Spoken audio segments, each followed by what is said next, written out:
Hello everyone, welcome back to the Erasmus Expeditions. This is an Erasmus Expeditions Presents, because tonight I am not running this game.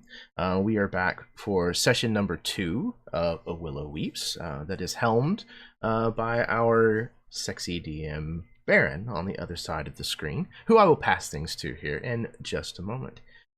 Speaking of sexy, however, we have a lot of amazing people here who are gathered this evening. And I'm very excited to get back to this game. I had a blast the first session, so I'm really excited to get back to this. The first thing that I wanted to do before I hand things over to Baron is to give the same warning that I give on the beginning of all of these videos, and that is if foul language and mature subject matter are problems for you, then this channel is probably not the best place for you to spend your time. But if you enjoy those things, and sexy DM's named Baron, then welcome, because you've come to the right place. So take it away, sexy DM Baron. You have found a very specific need, a very specific place to find that need solved. Not the first word I would use to describe myself in this situation, but we'll take it. Hello everyone. You may recognize me as someone who gets the luxury of being on the channel from time to time. I've had the absolute pleasure of working with not only Jeremy, but my fantastic players to create a story that I'm really kind of geeked about. So tonight we bring you session 2 of A Willow Weeps. And before we get into anything extreme, I'm going to go ahead and pass it over to the 3 remaining people here who get to introduce themselves. So we'll start with Jason, move down and to the right from there. Sounds good. Hello, I am Jason Osorio, and I will be playing Svedna Nazif, the tiefling warlock, daughter of Selek Nazif, a great tiefling hero in this region who apparently has a much more complicated past than she was originally suspecting and expecting, and she really doesn't have a strong idea of what's going on right now. There's another person with a weird crystal symbiote thing. There's just a lot happening. But I'm very excited to continue this amazing story. If you haven't seen the first session, you should definitely go back and watch it. It's really, really good. But thank you again for hosting, as always, Jeremy, and running Baron. And I'll pass it on to my fellow players, whoever was next. Hello, everyone. I'm Karen, otherwise known as Myth and Gears. I am very excited to get to play again tonight. This game is pretty exciting, and we left off in a very exciting and tense place. My character is Shauna Van Flwellen, and he is a Gloamstalker Ranger elf, and I, like I said, am very excited to get back into this. I'm going to pass it on to Philip. Hello, I'm Philip. I'll be playing Guthrum Gladhammer, Dwarven Barbarian, ready to do battle with his cousin.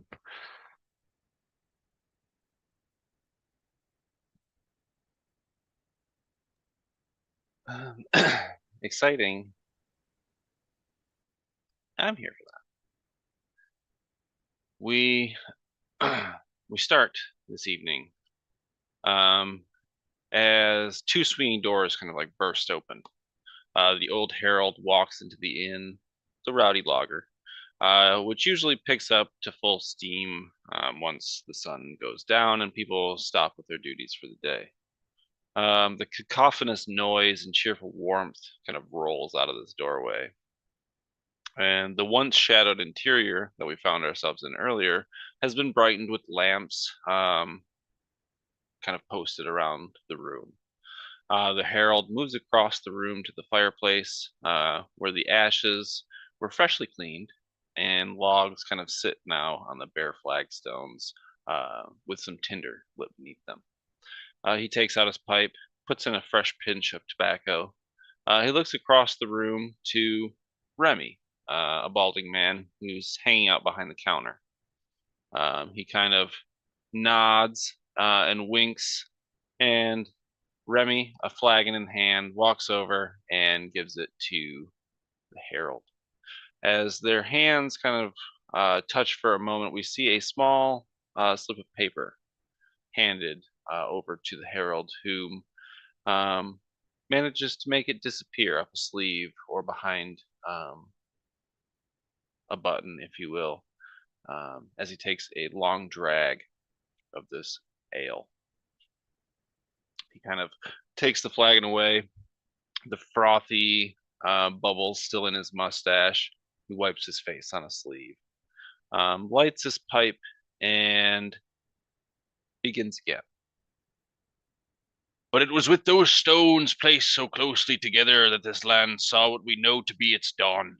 Those golden-eyed fair folk whose towers cut the skies and whose trees sang songs, who taught the breeze and the tide.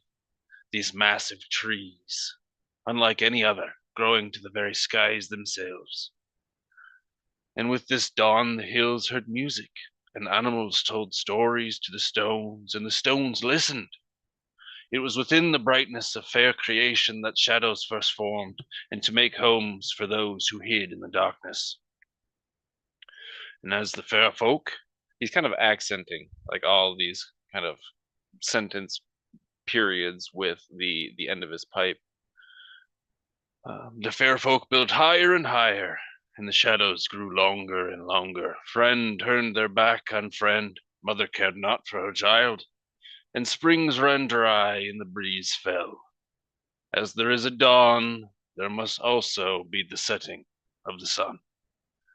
And an age of darkness fell upon the land and the fair folk, and it was then that the singing tree was pulled from the ground.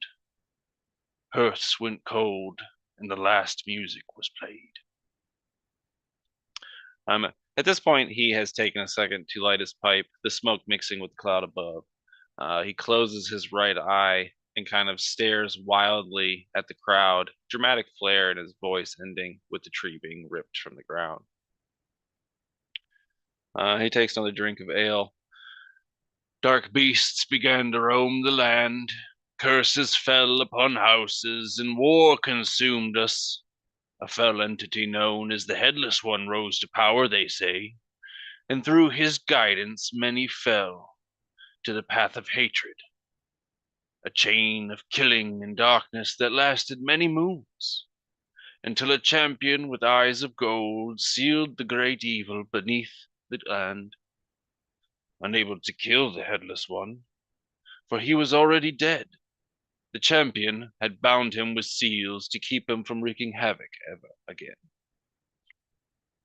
The old herald eyes the crowd, finally, breaking the tension of the tale with a deep laugh of an old smoker, like the roll of a chimney.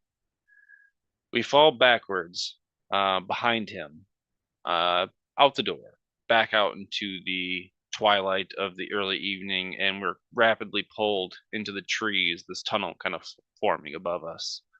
And as the last light is extinguished by the trees in our view, we kind of roll back and we see men running, and they're kind of like cries of panic. And we hear like the rustling of something in the tree line or the trees in the kind of like gloom and darkness of shadow. Beyond, there is a clearing, probably about 80 feet in diameter. It's rather circular. On the far side, we've seen a willow tree overlooking a pond. And it was slightly to the left of that from your field of view, as you guys kind of approached up the path, if you will. So to the left of this tree, you see Broderick, as well as Gideon, kind of in a frenzy, beginning to rush. What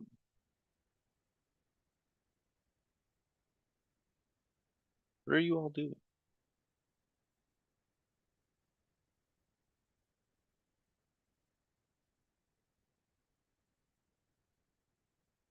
This is the scene where we left off last time. Yeah. Yes.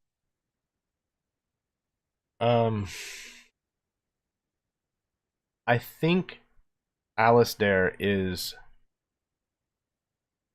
trying to keep his hands up where they can kind of be visually cleanly seen by what is his name, Bodrick? So he's going to kind of approach him, trying to not push this into the realm of violence, where he's sure that it's likely to already go. And he is trying to de-escalate the situation as much as possible. This is not what the robber would have wanted. There's no reason for things to escalate beyond where they already have. I'm sure that we can talk about this and come to some form of understanding.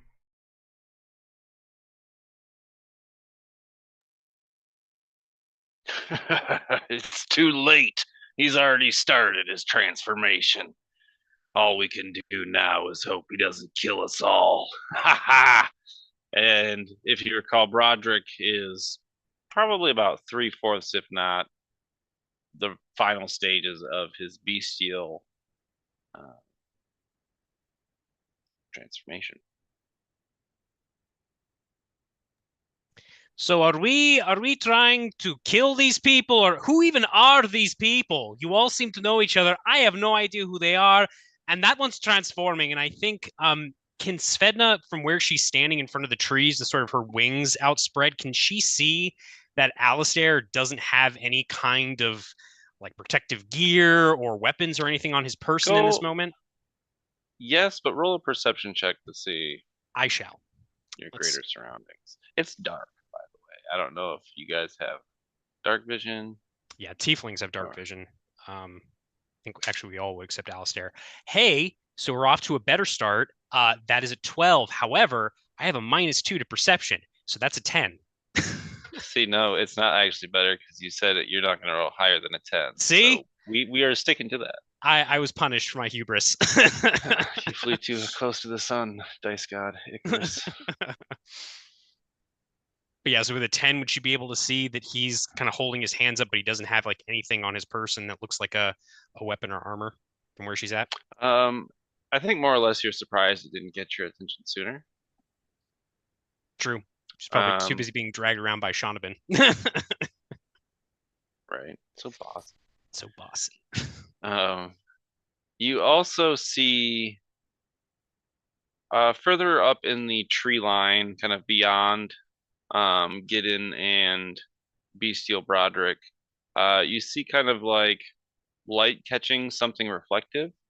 And in your kind of heart of hearts, your instinct is telling you that that other entity is somewhere up there. So I think realizing all of that, Svedna is just going to, without thinking, kind of reach back. She has like just an oaken quarterstaff sort of in like a sheath on her back. She's going to draw that, and she's going to try and kind of throw it in Alistair's general direction so it lands at his feet. And she's going to draw a short sword from her belt in preparation for whatever is about to happen while she waits for the others to enlighten her to this situation. But she doesn't want Alistair facing potentially a were creature of some kind without any kind of weapon in his hands.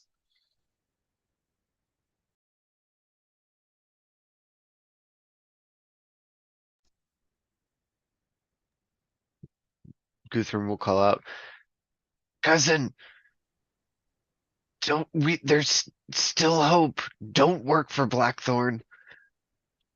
Perhaps we can find some way to rid you of your burden. Aranthea can try again." Roll a persuasion.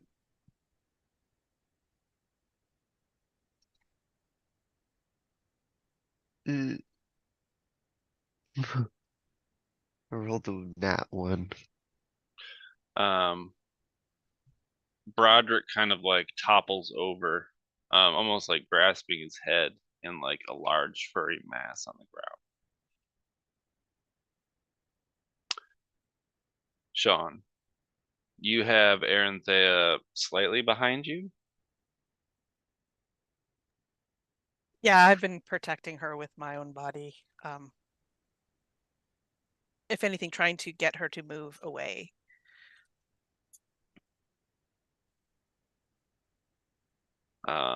You kind of, I mean, you maybe push, try to provoke her to move, but she stays firmly kind of planted where she is. I won't leave. Damn it, woman! And he pulls out his 2 short swords. Right into full protective mode.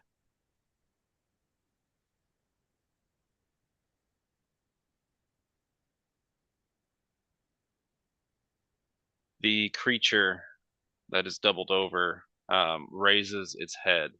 A fusion of bear features and dwarf. Its broad face and short snout, almost like, I mean, it would probably be something akin to like a humanoid grizzly bear. His size is easily doubled, if not a little more. Any light of consciousness in his eyes is gone, as they're kind of replaced with that just cold, unblinking, unrecognizing, animalistic sheen, I guess. We've already rolled initiative.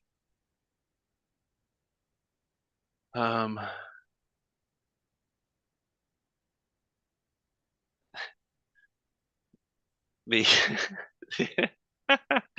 the creature lunges. He runs his full.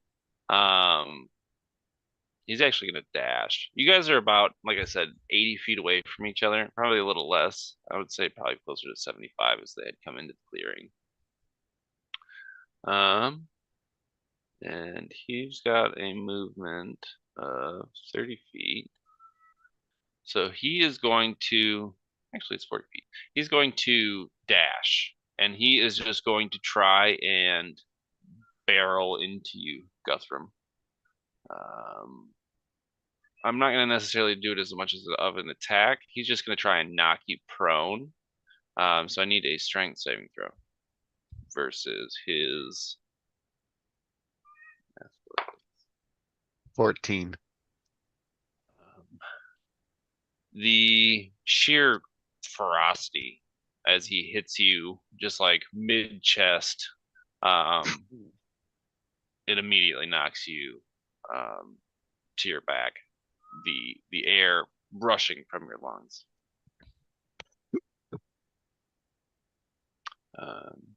The creature kind of stands up, his full height, probably closer to 8 or 9 feet tall, large claws.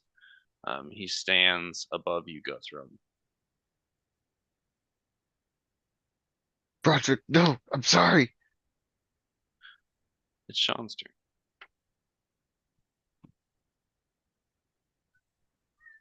How far? So Guthrum is like within 40 feet of me, right? Yes. Perfect. Okay, so I have an ability called Dread Ambush, so I'm going to use that. I am going to immediately close with the creature that's on Guthrum, and I'm going to lash out with one of my short swords. So when I take an attack action, I get an additional weapon attack as part of this. Plus I deal an additional D8 damage on a hit on that one. So I think as I'm running in as well, I am going to cast as a bonus action Hunter's Mark on the creature.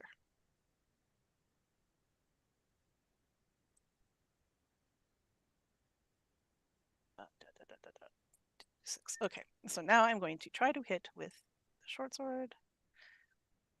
Let's roll this dice. That is a 15 to hit. 15 will hit. Okay. So it's 8 plus a d6. Sorry, should use real dice because that'd be faster. So it's 11 points on the first hit. I don't know if that dread, does it attack to both? Sorry. If you take action. Yeah, if that attack hits, so the additional one. Okay, so now the additional hit.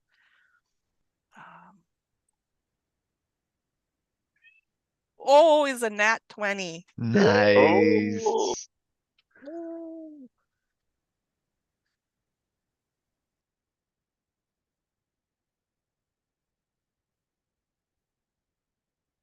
Okay, so 8.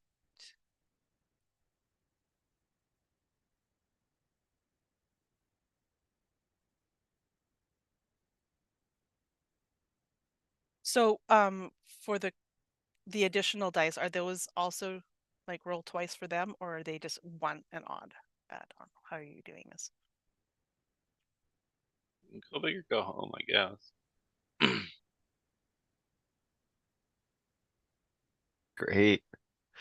So that'll be a total 29 points of damage. Is it 29?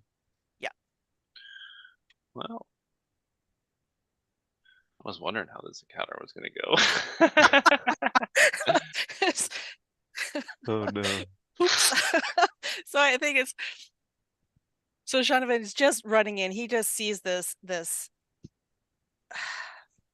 threat to the grove, and he lashes out with one hit, and it slices, takes him deeply in the chest or whatever, but it's the backswing that just kind of catches in the right spot and does this massive amounts of damage to the creature. It cries out in a noise that I refuse to make on air. Is there anything else you'd like to do with your turn? No, that is everything. I've moved, bonus, and attacked. So across the grove, we see Gideon. He is an older orc, definitely pushing the limits of their average lifespan. His hair is almost pure white.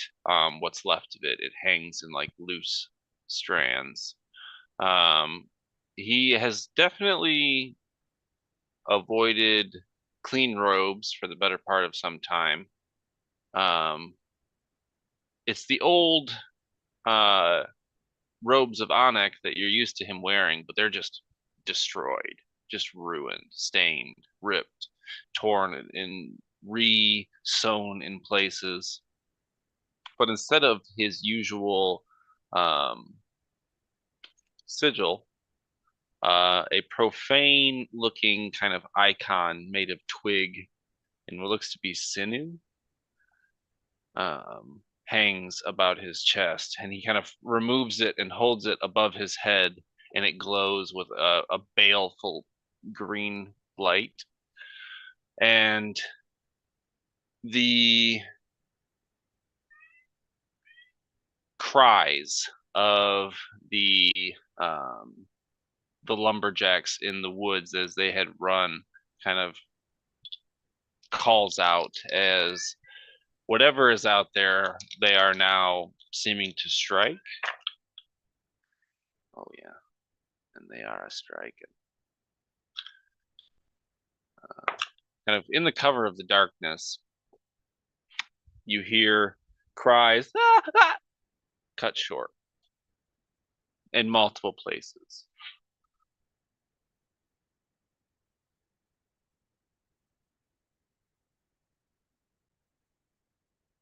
And we're gonna get to Aranthea, she is going to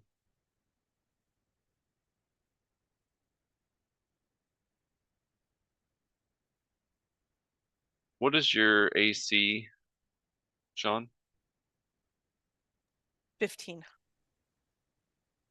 Okay. She is going to cast Produce Flame and kind of hold it aloft so that we can see the surrounding 20 feet.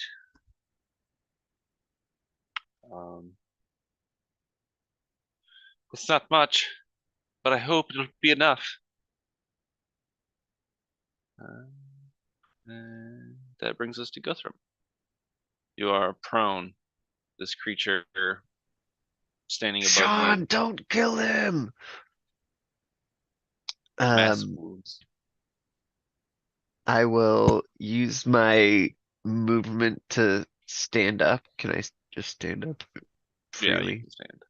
Cool. I'll use bonus action to rage.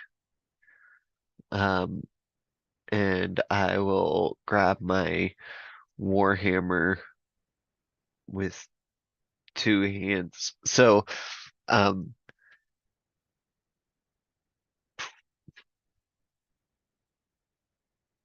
yeah, I think I am just gonna, grab my warhammer with two hands and then swing towards Broderick.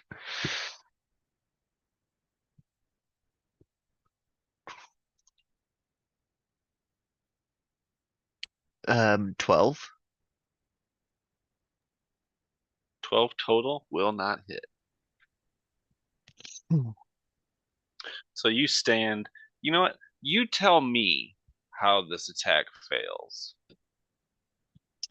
I think I just swing so hard and it's almost like, Broderick and I have fought many times, so he knows exactly how when I swing hard, I just overcorrect, and so he'll just bat it away with his paw. I'm like, oh, Damn it, Roger. yeah. Is there anything else you'd like to do on your turn? I think that's it. That'll bring us to Svedna. So I know you said that Aranthea she used produce flame to kind of give us a little more light. Can we see what is attacking the loggers, or is that outside of the flames radius at this point? I mean, I have dark vision, but it's about 60 feet of dark vision, give or take. So you would be able to see beyond the circle. Correct. I would say you would require a perception check of some kind. Why must you make me roll? Yeah, I think with Sean dealing with Broderick and Guthrum, who, I mean, I think she's smart enough to intuit that Broderick is Guthrum's cousin because I think he shouted that or something to that effect. But anyway, she's going to leave them to it, and then I think she's going to try and see what's happening with these loggers. So I will roll a perception check. That is a 3 minus 2 for a 1. So yeah, what do I see with a 1? Anything? You are trying to get your attention away from this large bear creature, but it's just so demanding. Yeah, that makes sense. Is that my action, or is that just like a free? No, that's not your action. That's okay. Oh God. Yeah. So I think. Does it seem like yeah, basically, I ruined my night vision. Shit. Is Gideon? I know you mentioned he was holding this sort of like effigy or symbol of some kind aloft. Does it look like he is concentrating on a spell of some kind, or does it look like he's cast his thing and now the loggers are paying the consequences from whatever he cast? Would that be another check, or would she be able to tell? It would be another check. Yeah, be an Arcana check. Well, actually, it would be a religion check. I mean, I only have a -1 on those. Hey, I mean, you know what? I think in this case, just because again, she doesn't really know exactly what's happening, and also Hallister kind of threw some very interesting kind of ideas at her with her relationship with Vazakil. I think if that needs to cost my action, that's fine. She'll make that religion check with the -1. That is 10. -1 is 9. You have an understanding enough of magic to know that something is happening there, but it is not of arcane nature. You can definitely tell that. Okay, but so can she not determine if he is like focusing on something still, or with that check is she not able to determine that? You can tell that he's not concentrating on the spell at the moment. Okay, fair enough. And then if that counts for her action, I think despite her desire to help these loggers who are kind of innocent individuals kind of caught between all of this, I think she believes Aranthea about these trees, and she doesn't want to leave the trees right now, especially with Hallister still around. So she will stay where she's at. But she looks visibly pained and tormented by this, looking from the others off into the darkness where the loggers are no longer screaming. Alistair. So Alistair had walked a little bit out in front of everybody, but how far is it between him and Gideon currently? Gideon was approximately like, I'd say he's probably like 60 feet away from you. Okay. I think he's going to, whenever he started kind of like maniacally laughing in his face about trying to find a peaceful resolution in this matter, and then Svedna had tossed the quarterstaff down by his feet. He'll bend down and pick up the quarterstaff, and kind of look at his mentor, the person that he once knew, now obviously gone, far more depraved than even himself. And he's just gonna slowly start stalking towards him. And as he does so, he mumbles to himself as he reaches up and he touches his own holy symbol, where it kind of dangles on his chest, just against the periapt of health that he also wears beneath his vestments. And he is going to cast Shield of Faith upon himself, bringing my unarmored AC from a 10 to a 12. So that should put me within 30 of him now.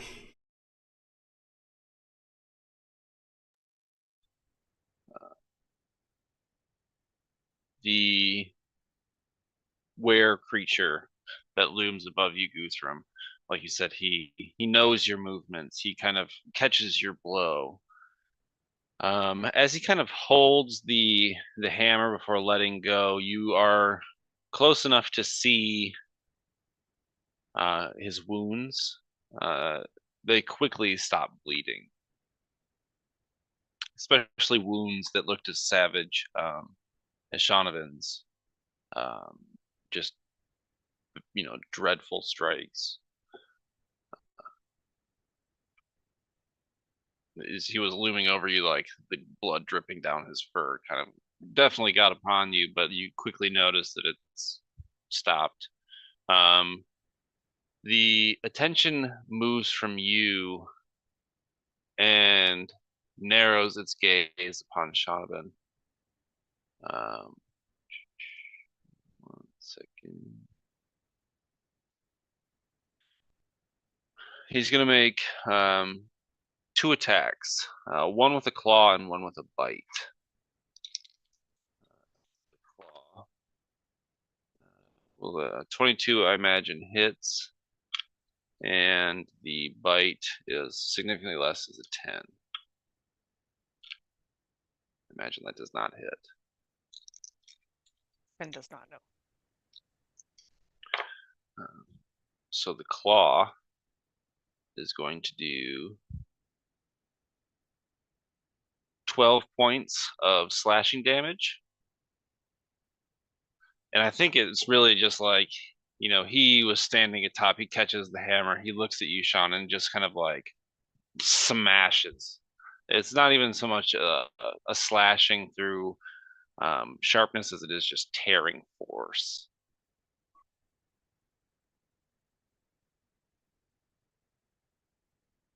A snort of contempt as it brings its attention back to you, Guthrum. That brings us to Sean. I think the moment that it hits, he had heard Guthrum say, "Don't kill my cousin," and that is the moment that he took his guard down slightly, and then he gets this slash, which was savage. And in that instant, there's no more caution about not ending this creature. So he's going completely on the offense again. We are going to attack with both hands. So short sword on each, from each hand. Yeah. First one is a 12 to hit. 12 does not hit. Second one is a 15 to hit. 15 does hit. Okay, and that one does not get. So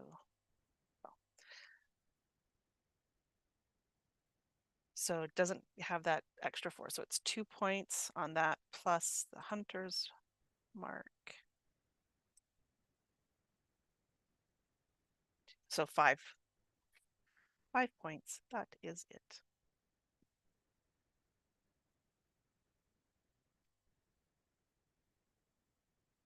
And Shonovan is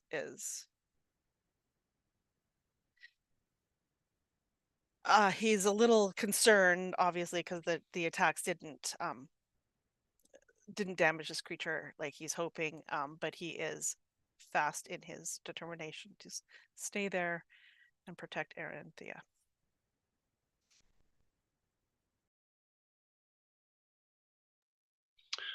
If there's nothing else you'd like to do, that brings us to Gideon, who sees you approaching him, Alistair, and he kind of lowers his arms back down. He kind of brings the symbol back around his neck.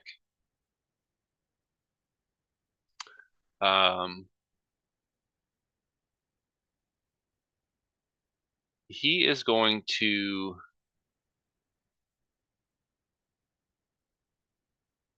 as a bonus action, move his movement speed. Actually, no. You don't need to do that. You moved closer. He is going to. He's actually going to raise his hands again. The light transferred from the sigil to his hands, and he's going to cast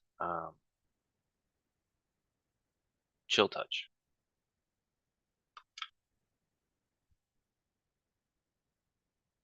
Upon you, Alistair.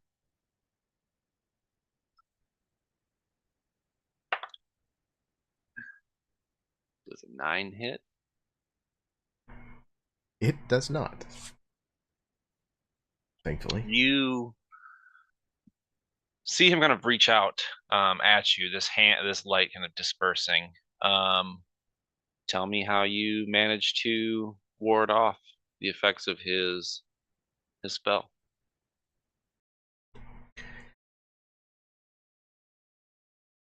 I think it's him with his hand on the holy symbol of Anek.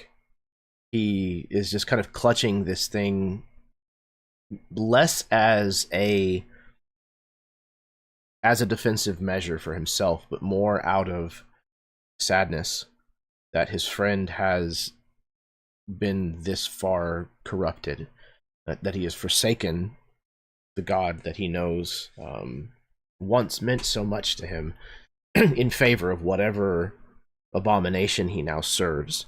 And when this magic comes in, he actually doesn't even see it. I think his eyes are closed as he's kind of uttering this prayer on behalf of Gideon. And the shield of faith actually shimmers whenever this beam, this energy, collides with it and causes it instead to kind of dissipate in almost like a dome around where Alistair is walking.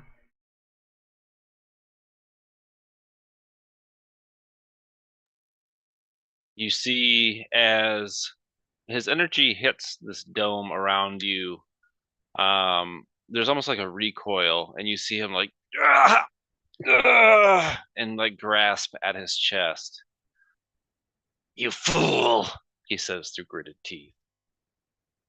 Because what enemy doesn't say you fool at least once? It's at this time that the rustling in the bushes has kind of moved closer, but it sounds larger now. And you see, coming from the directions the loggers had run, it's almost like, it's really hard to distinguish this in the darkness, even with dark vision, but it's almost like bundles of vines or like small bushes are like pulling unconscious or dead bodies along the forest floor, kind of not giving any heed to roots or anything. They're just kind of like jostling these bodies around, but they seem to be like affixed to the head and pulling into the woods. You see about 4 of them. And it's not long after that shrubs unattended begin to move into the clearing. There's 2 of them without bodies attached. And they've come in behind you. So the closest person to them would be Aranthea.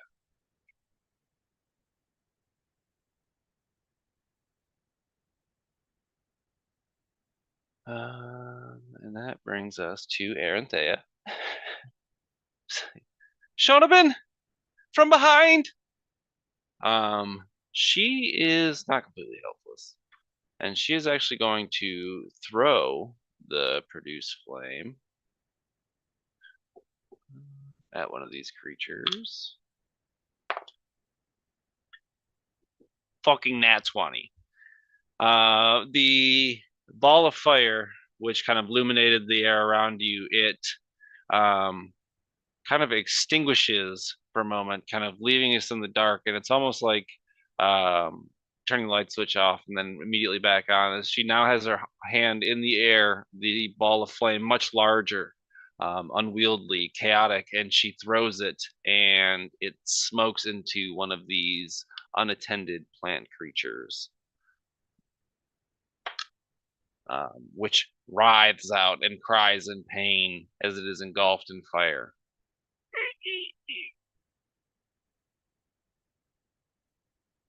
And that brings us to Guthrum. Damn, the plants are attacking too. I think I'll have to just keep attacking Broderick, though. Seems to be my responsibility. So let's see how it goes. I'll swing my great hammer at him again. 7. I'm just, my gaze is distracted by dead bodies being dragged by shrubs, and I'm frantically looking around everywhere. Roll a perception check then. If you're looking around everywhere, roll a perception check. Great.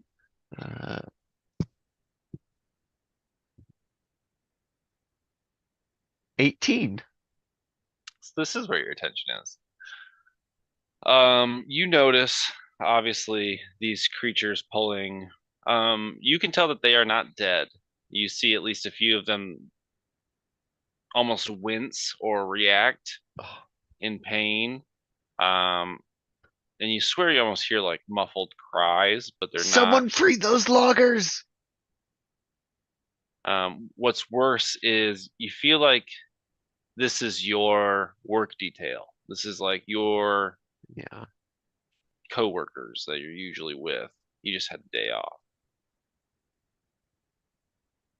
Terrific. Is there anything else you'd like to do on your turn? I think with that, I mean, attack. That's all I can really. That's Get all I bonus can action shove. Sure. I can bonus. I'll bonus action shove. Is that just a straight strength check? Oh, I'll say athletics. Athletics. Nice. Raging. Oh, there we go. Dirty 20. So in a similar manner to you getting kind of hockey checked as he charged you, you managed to knock him prone and push him 5 feet away from you. So you can describe what that looks like. Yeah, so looking around, I swing with my Warhammer, miss him, and because I was distracted by looking at my coworkers, and with the swing, I am off balance and knock into him with my shoulder, which he was not expecting, so it knocks him back a little bit. Taking advantage of biology, you kind of shoulder check him in the liver. And he is knocked prone and pushed 5 feet away from you. If nothing else, this Fedna's turn. Okay, so how far away roughly is the closest plant monster that has a person, an unconscious person, tethered to it? From you, probably about 15 feet. Okay, fair enough. Yeah, I think after the absolute just confusion of what is going on, still not, again, having a really solid idea of what is happening, I think it's almost this weird sense of relief that Svedna feels when she sees, like, okay, clearly defined monster dragging away these loggers who are caught in the middle of whatever weird long-standing feud is going on here. I can deal with this, hopefully. So first off, as a bonus action, I think she takes a moment with her free hand that's not holding the short sword. She concentrates, and that nearest plant creature, these little, almost like spikes of crimson crystal, start to kind of bloom out of the foliage beneath its feet, and they sink into kind of the flesh of the logger, and they kind of travel up the body almost like insects burrowing beneath the skin, and then they flow up into the plant creature. She's going to place a hex on it. She will give it disadvantage on ability checks that are involving the strength stat, and then she will use, I think, just with how shittily I've been rolling, she's gonna drop the short sword. She is gonna kind of unhook this light crossbow from her back, and as she does, some of the crystal on her left palm kind of flows onto it and engulfs the crystal. And instead of a regular crossbow bolt, I imagine it's almost like this crackling lance of crimson eldritch energy bursts from the crystal, aimed at the plant creature she just hexed. Come on. That is a 14 plus 6 for a dirty 20. And so this is a D8 plus 4 plus 6 necrotic. So I'll do the D8 plus 4, which is magical piercing damage, if that makes a difference. Wow, that's max damage too. There we go. That's 12 plus, only 1. So 12 magical piercing, 1 necrotic damage to the plant creature attached to this logger's head.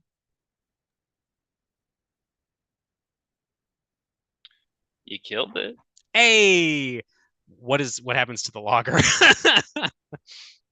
Well, if this was a physical weapon, he'd probably be dead. Well, yeah, because it's like a bush mm, holding someone by the head.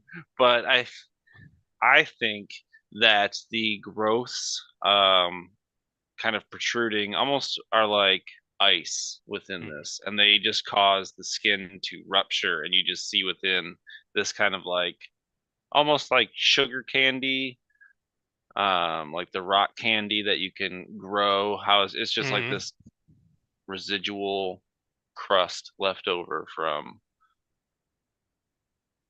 growing corruption within. Awesome.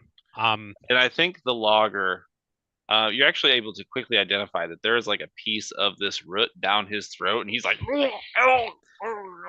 and it breaks, and he's able to like pull this out. Awesome. You should run now as far as you can. Get back to Fernwood. And then Svedna is going to kind of turn her crossbow to the next nearest one, kind of planting her feet, and that will be the end of her turn. Okay, so let me stop you. Alistair. So, Alistair, hearing Gideon kind of call out, is going to open his eyes as he crosses the last bit of distance between them. Quarterstaff held in one hand, but his other hand kind of still held somewhat out, having kind of let go of his holy symbol for the time being. It does not have to be this way, friend. I don't know what happens to you.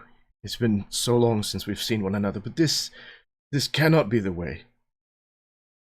You cannot have turned your back on Anak. Please come back with me. Come back to the temple. We'll find a solution together.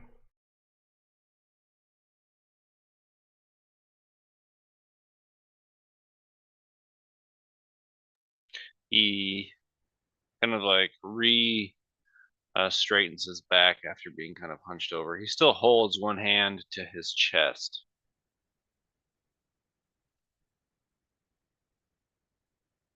I turned my back on Anak the day my sister was taken from me. There's no going back. He is going to point at the one unattended plant creature, and he's gonna like gesture to you, and then as his action, he's going to try and close, and he's gonna hit you with this like cudgel that he held at his side. Is this like a reaction that he's doing? I'm sorry. It's your turn. It's not his turn. I mean, it's your turn. No, it's all your good. Turn. I got into it. No, I'm here for it. And then he turns into a dragon and shoots lasers out of his eye.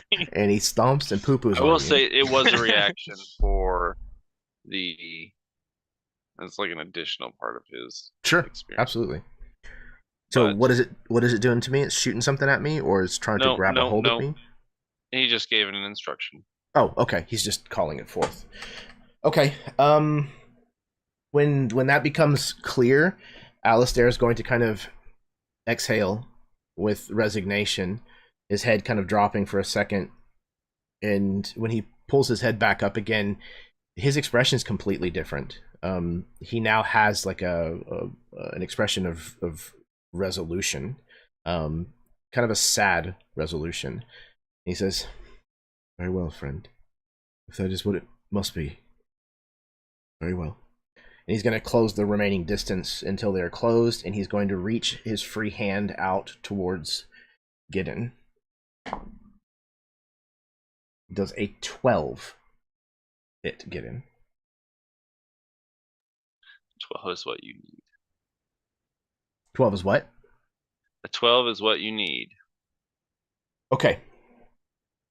So he reaches out, and he doesn't even like punch or hit. He just reaches out and very gently kind of places his fingers on the forearm of his friend. And as he does so, there's a flash of memory in Alistair's mind of back some 20 years on the battlefield of a young man who was 5 paces in front of him, who turns, spinning from the impact of the weapon that he just took, a short sword that has disemboweled him across the bottom of his stomach. And Alistair rushes forward to try to treat this young man as best he can. And as he looks down to see this grievous wound where his entrails are now spilling out onto his lap, this same wound opens on Gideon's stomach. And he applies this the wound of this, or the memory of this wound, to his old friend. And he's going to take necrotic damage to the tune of 12 points as I cast Inflict Wound.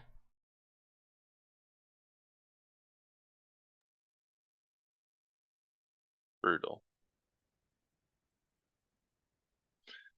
As you emotional damage. As you the coarse magic ripples through his bodies into this perceived memory. His stomach opens, but no entrails fall out. Give me a medicine check with advantage. Okay.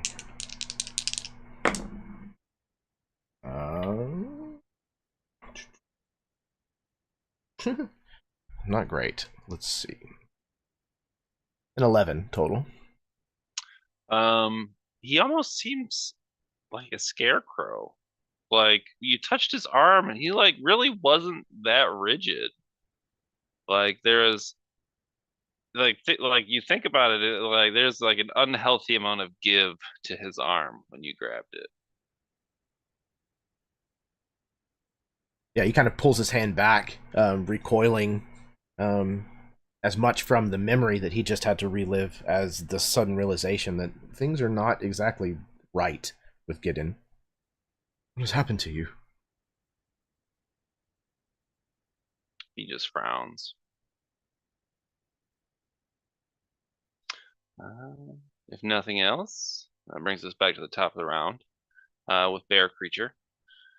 It rounds on you, Guthrum, after getting itself up off the ground. And it is going to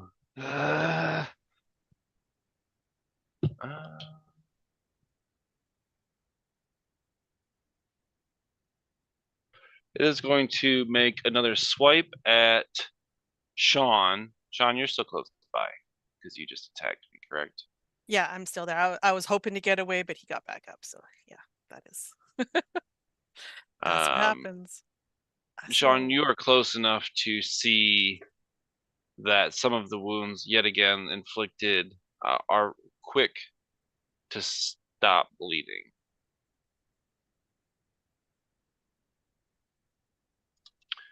He's going to make a claw swipe at you, Sean, and he's going to make a bite at you, Guthrum.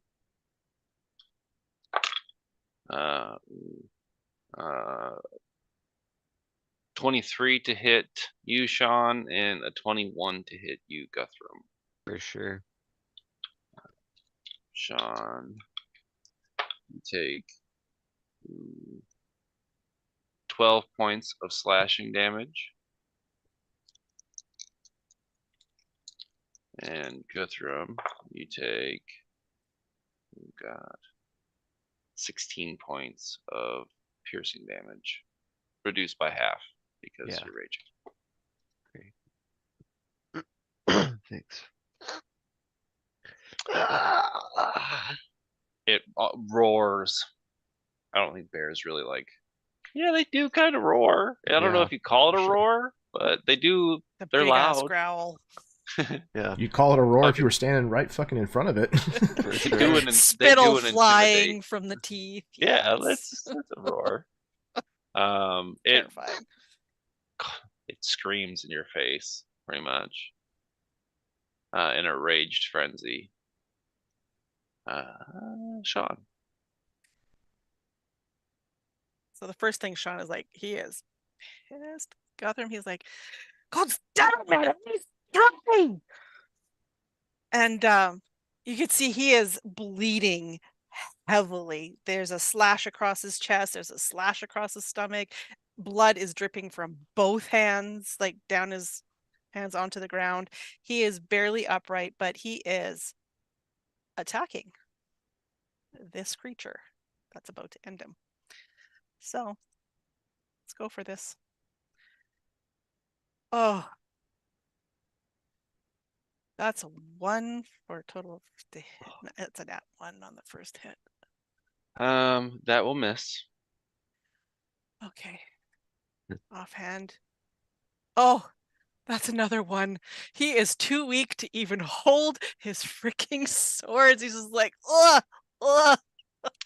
I need This you is not to good. make a athletics or acrobatics check, as you've kind of like just thrown yourself into his arms with 2 nat 1s.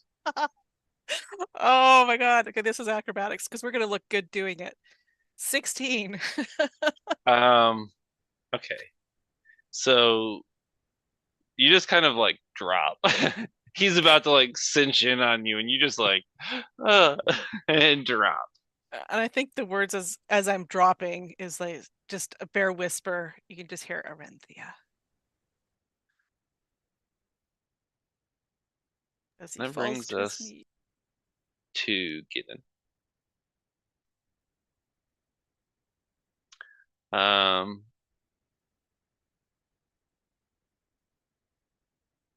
as you cast your spell upon him,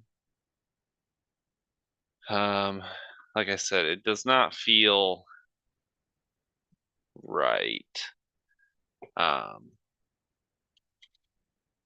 His skin almost gives like it's a paper mache. And as your spell begins to fade, you feel it like push back, almost as if like whatever you damaged was quick to refill the vessel, and like water is now chasing back after you.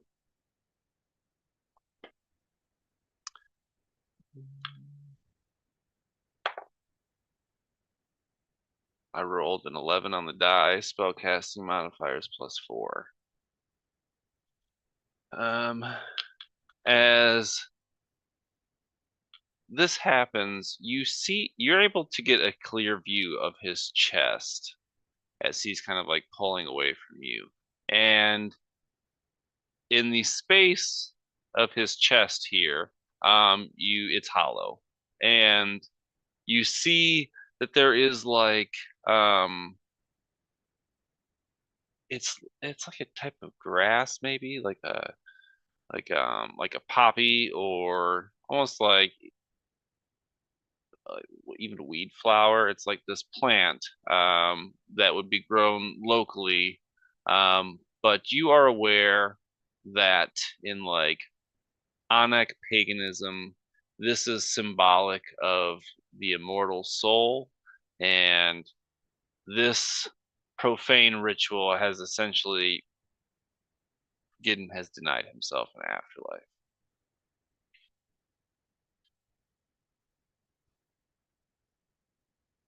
But you take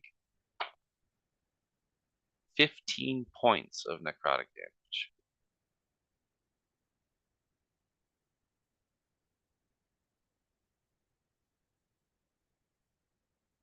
And as he pulls away, the flesh almost tears, and we almost get like an Oogie Boogie scene from Nightmare Before Christmas, where like this paper mache tears, and you can see within there is like straw or grass of some kind, but there's also bugs, beetles, and I want to say you probably have his hand now in your hand, and he is no longer touching you. Yeah, he's kind of staring in disbelief and in shock and pain from this this magic kind of reverberating back through him, and obviously the necrotic nature of it hitting him much harder than it affected him. What have you done? What are you?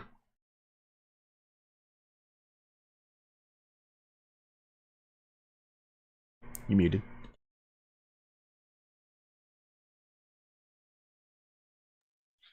These bugs kind of dropping from his now stump arm.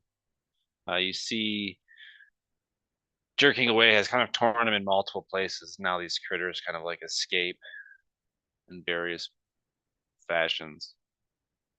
And a voice that sounds like insect bodies rubbing together. I have found the secret to escape the pain of death.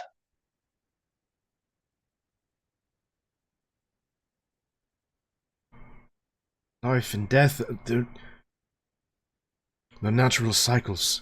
They must be observed by everything. It's just simply the way. To deny this it's unnatural. From the cradle to the grave, I walk a path unyielding. I will not be the plaything of a god who has no love for me.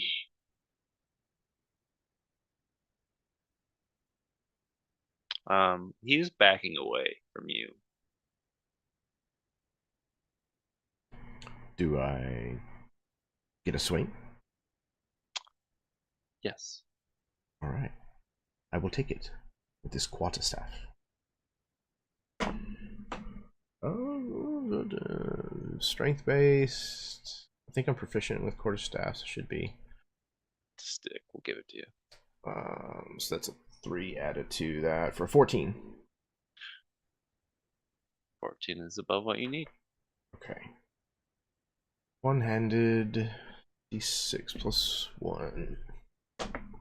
4. 4 points of bludgeoning. You hit him, probably across the face, and just a large section of the front of his face is torn. He's almost like a wicker man. Just leaving this massive gaping hole, and he looks at you with just absolute like loathing hatred. He can't speak anymore. He's still up, barely. He looks fucked up.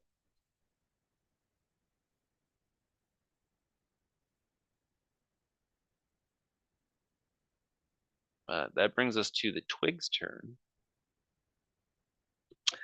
Jeremy, make a dexterity saving throw. Actually, we'll do this as a grapple. Athletics or acrobatics. Let's go athletics. It's very mediocre still. An 11. You roll a 17. That definitely is going to beat me. It has you grappled. Okay. In this state, it's just kind of wrapped around you, restricting your movement. It hasn't face-huggered you. But I wouldn't. You take that as you will. We're not going to go on vacation or anything. Yeah. You could hang out. Maybe. As this is going on, the other twigs are pulling their bodies still. I'm kind of unobservant of the one released by Svedna. They've made it probably 40 feet across this 80-foot diameter.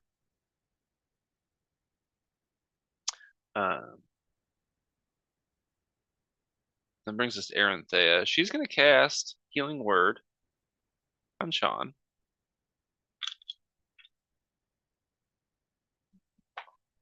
You get 4 HP back.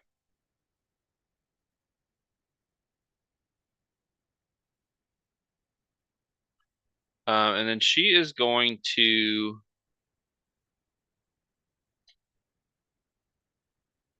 I think she's going to run. She's going to try and hit one of these twigs off one of the loggers with a quarterstaff. She rolled a 3. She is going to do damage, but to the logger. Okay, so that brings us to Guthrum. Damn, this hammer isn't working. Can I try to grab rope and like um you know what? I'll just try to grapple him first. Let's try that. I'll just try to bear hug him and grapple him and like wrestle him.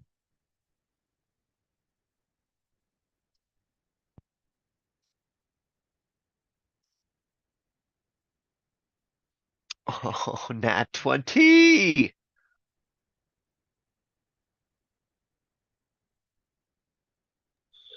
I rolled 7. So you definitely got me. And what does this look like? I think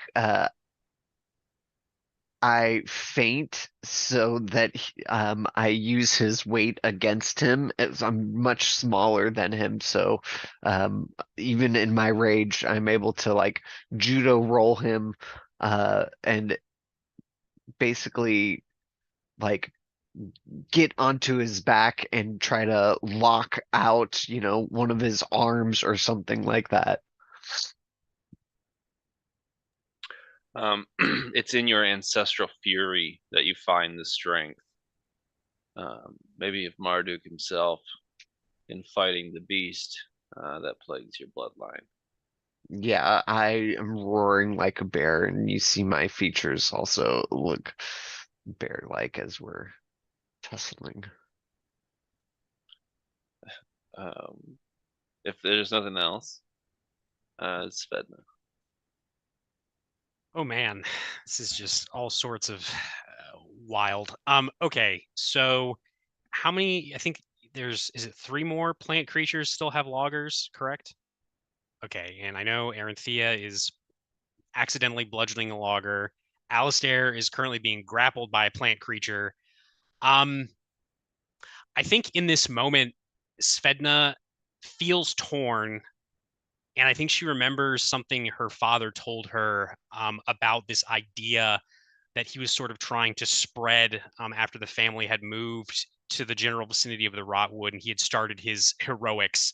This idea of you help the people that can't help themselves. And although she doesn't know Alistair very well, he seems capable because he's been holding his own against this weird scarecrow half-orc. Although she's worried about Sean because Sean is one of the few people in this group that her father actually spoke very highly of. He's just benefited from some druidic healing magic. Aranthea is trying to help these loggers. I think she takes a breath, centers herself. She drags the crystals from kind of the carcass of this one destroyed plant creature and slams them into another one, not the one that Aranthea is working on, but another one of the creatures. So she will move her hex over to that one. Again, she will give a disadvantage on strength checks. And then she's going to take a breath and fire another shot from her Vazikil empowered crossbow. So let's see how this goes. That's a 16, 10 plus 6.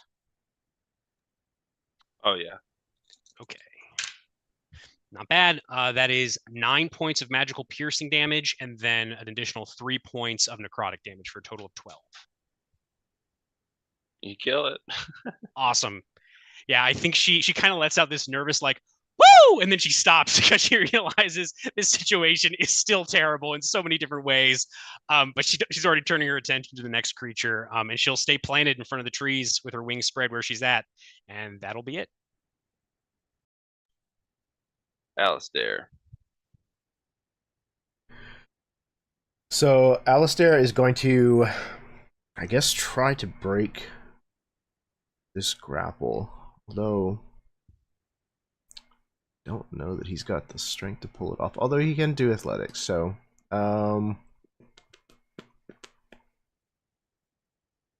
Actually, what he's going to do is...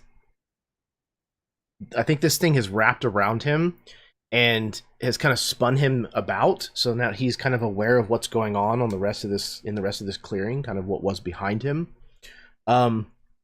Realizing that the situation over there is not a lot better than his situation, he's going to reach down and again kind of grab a hold of that holy symbol that's hanging from its chain. His arms are kind of tucked against his body anyways. He's going to grab this and begin muttering a prayer to Anek again and cast Bless. So Shonavin, Svedna, and Guthrum will be the targets of that. And you'll get a d4 to your attacks, saving throws, and... No, attacks and saving throws. You can add a d4 to those rolls. So there you go. Ping, ping.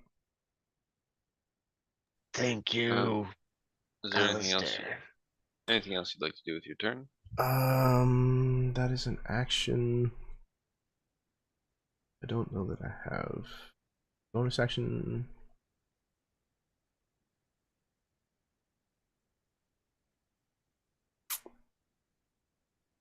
Nope, I think that's it.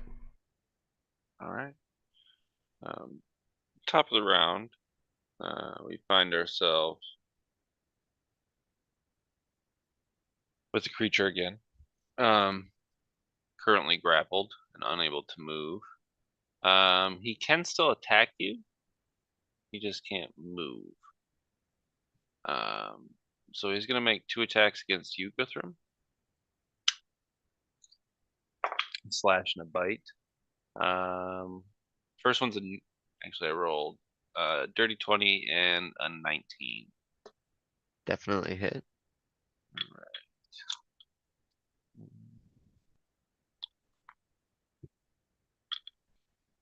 Alright, so the bite is 13 piercing damage reduced by half to 6.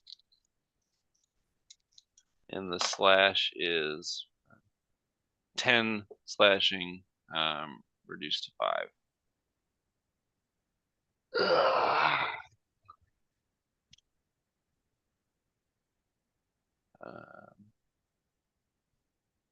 That brings us to Sean.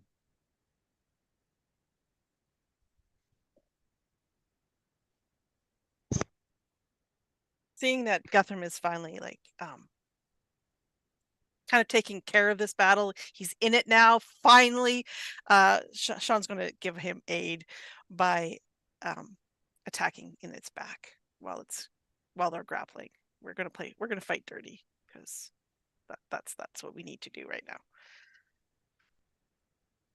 So, for short sword, that'll be and a d4. 19 to hit. 19 will hit. Okay, so first hit is 7 plus 5. 12 points of damage. Second hit. Pretty hurt. Good. 21 will hit. Good. Okay, so then 24 will definitely hit. And that one is for another 11 points. Sorry, minus 4, because I don't get nothing. So 7 points on that second hit. He's looking real hurt. And I think I'm going to take this opportunity while it's grappled to back away from the bear. And yeah, so we will step back 10 feet. Okay. Brings us to Gideon, who says to you, Alistair,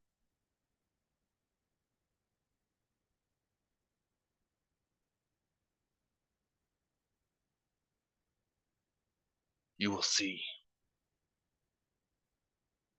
When the true master of these lands is released, then you will see. Get in. Get He in. is Wait. backing into the tree line. The robber waits for you on the other side. She waits for you. Know that.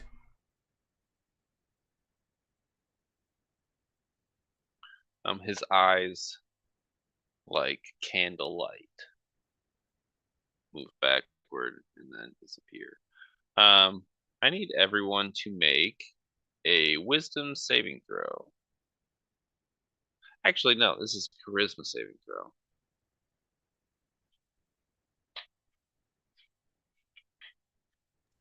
Svedna, you have disadvantage on this. Well, balls, because I rolled a 23.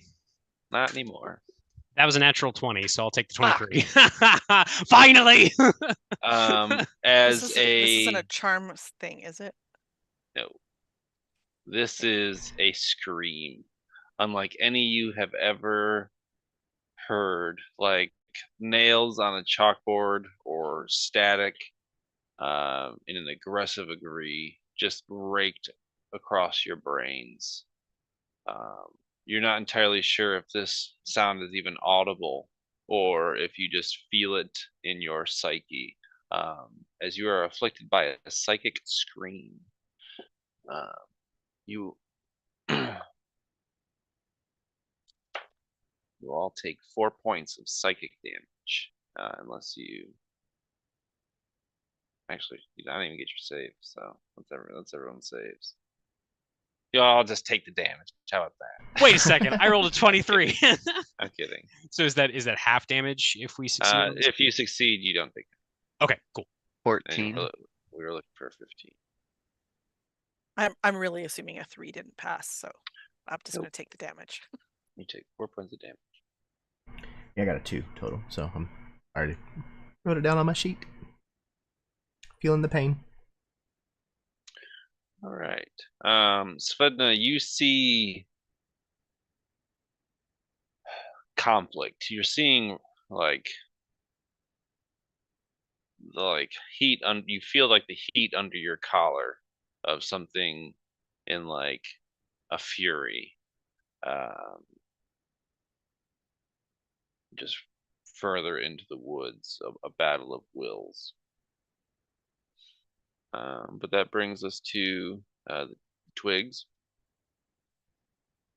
Jeremy, I need you to make a strength. Actually, be an athletics or acrobatics again. Okay. Athletics would be 16 total. The creature is trying to asphyxiate you, and you're managing to hold it off. Tentacles seek to kind of like reach around your throat, but you're able to hold them off. The remaining twigs are just pushing forward. Aranthea is seemingly like just trying to like keep up. She's going to produce flame again and fire for a much more redeeming role. As she I'm losing it. Hurls the fire and hits the creature, which burns to cinders on one side, and kind of like writhes in pain and lets go of the logger that also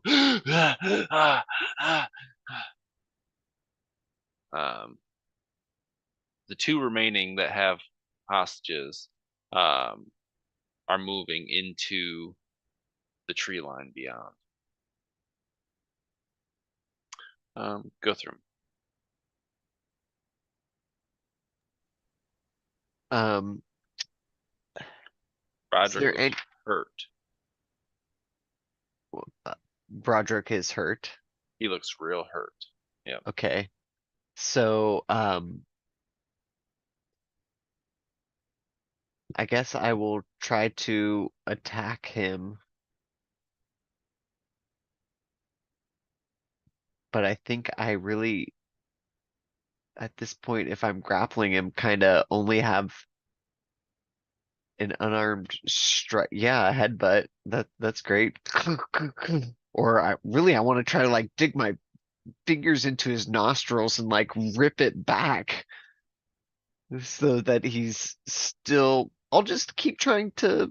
Can I restrain him? Can I go from grappled to restrained? Is that possible? Yeah, absolutely. I would Okay, say that would be another opposed strength check. great. Athletics? Sure. That's what I shall try. You're gonna Nice. fucking need Dirty it. Oh my or god. Fuck you, bro. I rolled a dirty 20. 21. I know. Fuck this. You got him. He's restrained. By sticking my fingers in his nostrils and like pulling back so that his jaw is open, hopefully not able to attack or like have to unrestrain himself rather than attack. That's my goal. At this point, he has no other options but to succeed a skill check to break himself free. You've got him pinned. Great. Svedna. So clarify this for me real quick. So there were 2 on the loggers. Aranthea got 1 off, right? One of the vine monsters, and then we have 1 on Alistair still, and then 1 that's free roaming. Is that correct? So there's 3 total. So you missed. There was a total of 4 that Right. came in with loggers. You've taken Right. care of 2 of those. Right. And then Aranthea took care of yep. 1, right? So I miscounted. No, you're good. I just want to make sure. 1 is moving into the tree line. 1 is battling with Alistair. 1 was taken out in the immediate arrival by Aranthea. Okay, then yeah, Svedna will again kind of with this motion of her hand drag those crystals off of the carcass of the second one she killed into this one that's retreating into the tree line, as she will move her hex onto that creature as a bonus action, and then she will load another bolt and try to hit this thing with her packed crossbow and with the blessing from Alistair. Yeah, that'll do it. That's a 21 plus stuff to hit. So D8 plus D6. So that is 11 points of magical piercing damage and 3 points of necrotic damage. That'll kill it. Okay. I think seeing that, how far is Alistair from the trees right now? These special trees that are keeping this mysterious thing under the ground. Roughly. I mean, they're kind of intermixed in the trees around the grove itself. There's nothing like central to this. You Okay. have the strong inclination that this willow tree is probably part of that. Okay. I think what Svedna will do just with her with like her movement is she'll kind of like almost roll around the back of this tree, so maybe she's a little angled more towards Alistair. So her next shot could potentially help him out. But she doesn't. I imagine she's kind of like pressing her back against this tree because she doesn't want to leave it for Halaser to potentially come back and do some fuckery. And that'll be the end of her turn. That brings us to Alistair. Okay, so Alistair's got this thing that is trying to wrap around his throat, choke him out. He's kind of bound up inside of it. I think he's going to reach up and just grab a hold of whatever he can touch of this plant, even if it's just the cord that's kind of, you know, the root or the branch or whatever that has wound itself around his neck. He's going to reach up and close his eyes, and again we go back some 2 decades to a battlefield somewhere, probably not far from here, where Alistair is again tending to, you know, injured soldiers all around him in the blood and the mud, and he just happens to look up as he hears a noise, like a whistling noise, tearing through the air, to see a stone that has been launched by a catapult through the air as it collides with a tree that's nearby, like a burnt, dead husk of a tree. And when this catapulted stone collides with the trunk of this tree just explodes and like splinters all around him. And again, casting inflict wounds now on this plant, channeling this wound, transposing it onto this being. Does being in a grapple, does that affect attacks that are touch based? I don't think it does. Okay. 21 to hit. Oh yeah, 21 will hit. All right. Necrotic damage to the tune of, and another 8. Okay, 22 points of necrotic damage. Well, you kill it. They had 4 HP, guys. There's not a single attack against these twigs that wasn't like 3 times their total health. There's no kill quite like overkill. The desiccated and like withering the remains of this animated blight.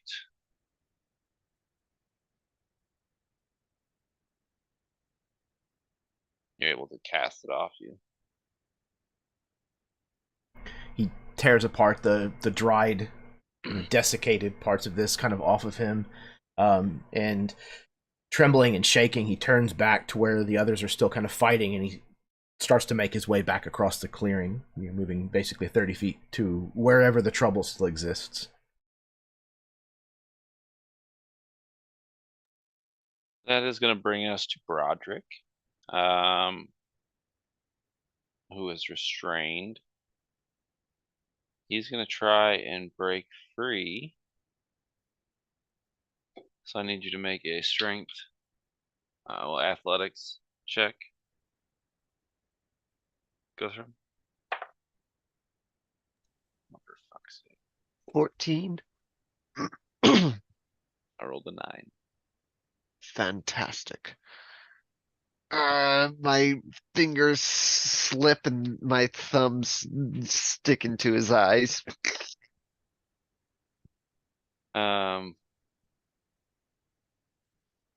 Javon, finish him, but don't kill him. That brings us to Sean. Finish but don't kill. Okay, so yeah, Shanavan, seeing this opportunity, the bear is restrained. I'm going to go up and I'm going to hit it with my short sword. Except I'm hitting it with the butt end to do, like, I'm going to knock it out versus trying to kill it. Yeah, let's try that. 24 plus. Oh yeah, you would have advantage as well. Oh, let me roll that just in case I got a 20. Nope. Okay. So for 12 points of bludgeoning, except like non-lethal bludgeoning, however you want to do that. You strike hard. Right at the what does tip. it look like as you? Would you like to elaborate on this temple strike as you knocked the cousin of Guthrum unconscious? Yeah, it's like it's almost this like coordinated move. Guthrum has got him and he's poking his like hand slipped or whatever, poking his eyes, and then Shanavan's pummels just comes straight in, hits the bear in the temple, and there's like this slackening of the body as the bear just limp in Guthrum's arms. As the bear falls, his features begin to contort and recede, and we see shortly thereafter the bloodied and bruised remains of Broderick in an unconscious state. And as the camera kind of pans up, and so we see kind of like a silhouette shot of the side of the grove as everyone kind of stands haggard. That's where we're going to take a break.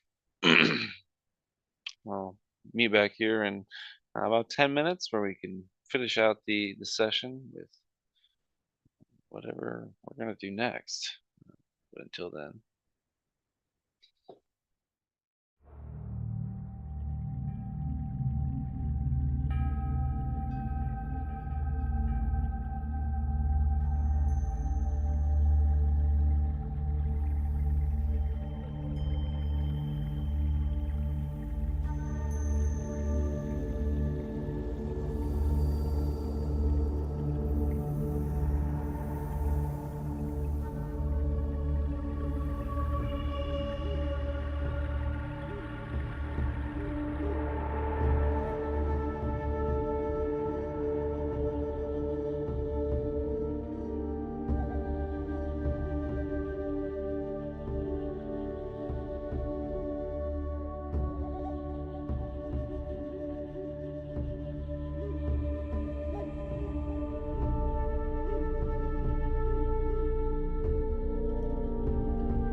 Welcome back. We find ourselves in a clearing. It's about 80 feet in diameter. On the far side, there is a pond overlooked by a willow tree. We find our group of adventurers alongside the druid of the area, Aranthea, and their now unconscious prisoner, question mark, Broderick, Guthrum's cousin. Is it Broderick Gladhammer? Did we ever discuss his last name? Yeah, I think so. He's a Gladhammer.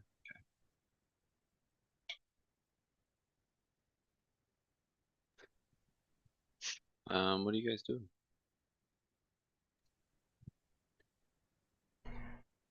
Alistair is coming back over from across the clearing, and he's carrying the desiccated hand, the husk that I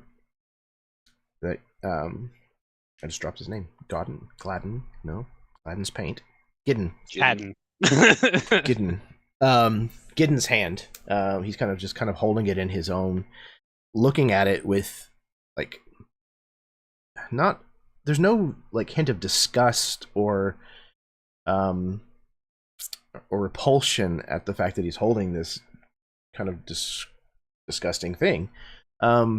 It's more of a pity again, like a sadness, and also a little bit of a curiosity and concern over what this might be, what it might mean.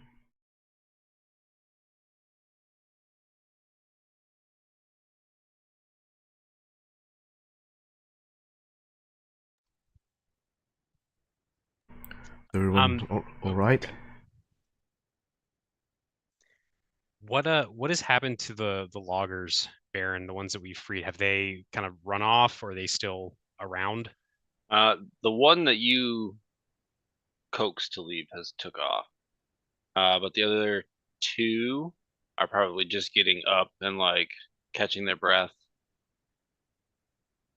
Yeah, I think Svedna would kind of put her crossbow away, pick up the short sword she dropped earlier, sheathe that, and then she'll go over to them and just say, "Hey, so do you two think you'll be able to make it back to Fernwood all right, or do you want someone to come back with you or go back with you?" I'm pretty confident that I can make it back, ma'am, but they got Adelard, Lambert, Ledger.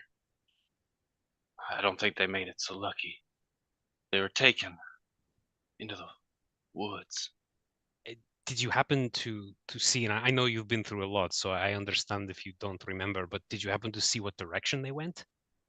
These others? He kind of points a shaky hand in the direction you've seen the light in the beginning of the fight. Okay.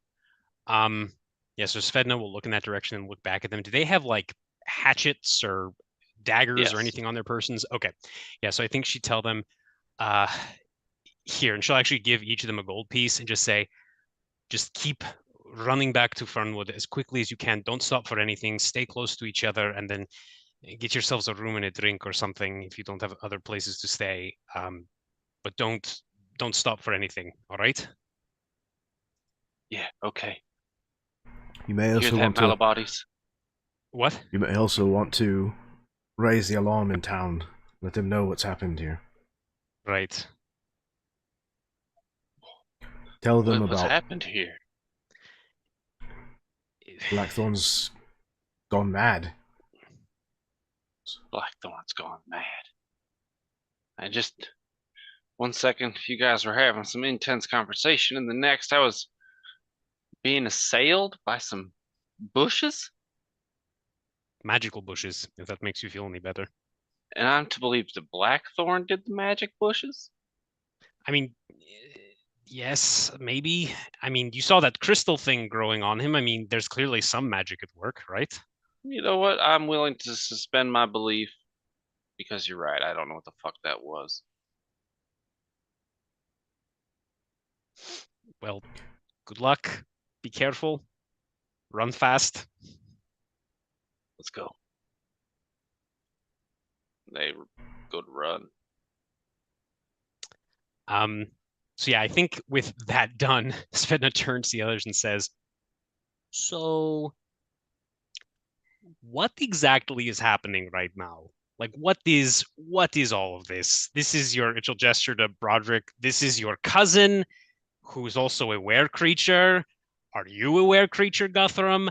What is happening right now? Someone needs to explain this to me because this is becoming a lot more than I thought this was going to be. Well, I think this is just unfortunate timing that Broderick found us. I'm not sure how he's all mixed up with the Blackthorns, but Broderick and I are both cursed with the mark of Marduk, which is a mark that presents itself to members of the Gladhammer clan occasionally, and usually is represented in some manifestation of bear-like energy. Oh. This can often send you into uncontrollable rages, which Broderick and I did not like. So we sought out the help of Thea here to rid us of the mark of Marduk. And Thea and her cultist ways instead twisted the mark into something more abhorrent. And now Broderick is cursed with a werebear affliction. Although I am cursed to walk free and bear the guilt of his ritual turning sour. All right. And she'll look to you, Alistair, as you're holding this hand. What was that thing? We know that this is a dwarf afflicted by the mark of Marduk. What was that? I think you called it Gideon. Was Gideon always a bug and plant-filled scarecrow man? No, he was very flesh and blood when I knew him. Whenever I learned from him, he was my mentor. He taught me the ways of Anak, and as to what he is now, I cannot guess. He seemed to be filled with some form of insects and grasses, herbs of some kind. I need to do some research and see if I cannot find out what foul thing he has done to himself. So, and I am assuming, just based on what you all are saying, this Halaser person, you don't know how those two were tied in with him. Did you know that Halaser had a crystalline creature similar to what my family has? What my father had? No. No. All of us knew your father in one way or another. Right. I was going to We get to all that, but yeah. worked together with Halaster, and well, Halaster was always an opportunist. Ambitious. Greedy. What did you all do with Halaser? Alistair kind of looks at the others a little nervously. Very much kind of shame kind of falling onto his face. We smuggled things, potions and weapons off of the front line during the war. It began as a benign way of trying to redistribute help for those who needed it, who were left distraught in the wake of the war, but Halaster's ambitions turned it into something else. And he kind of looks at the hand again, kind of with this turned into something else, something dark and twisted. So, And I think you can see the brow furrowing. I imagine it's almost this eerie echo of the expression that Selleck would get on his face whenever he was pondering over something. So you all of you were, because my father, he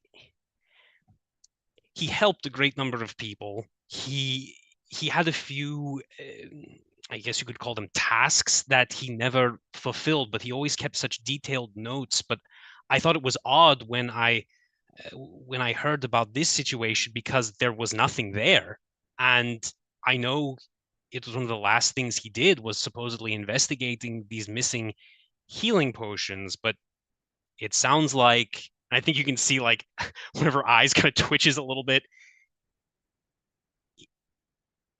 He was helping all of you. You were all stealing these potions from soldiers on the front lines that were dying, I imagine, and needed them. And my father was helping you. We were redistributing the potions that were promised but never given to the people left behind. And this travesty of what the... And then you can see that Shonovan is struggling for words about this whole concept of war on these lands, of these two people that don't belong here. And he's just...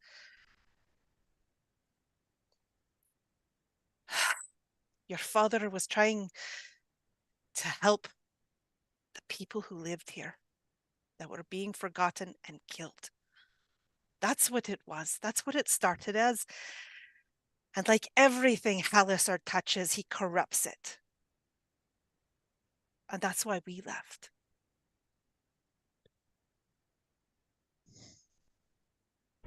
Alistair kind of steps a little closer to Svedna and kind of puts his empty hand kind of just up on the upper part of her chest.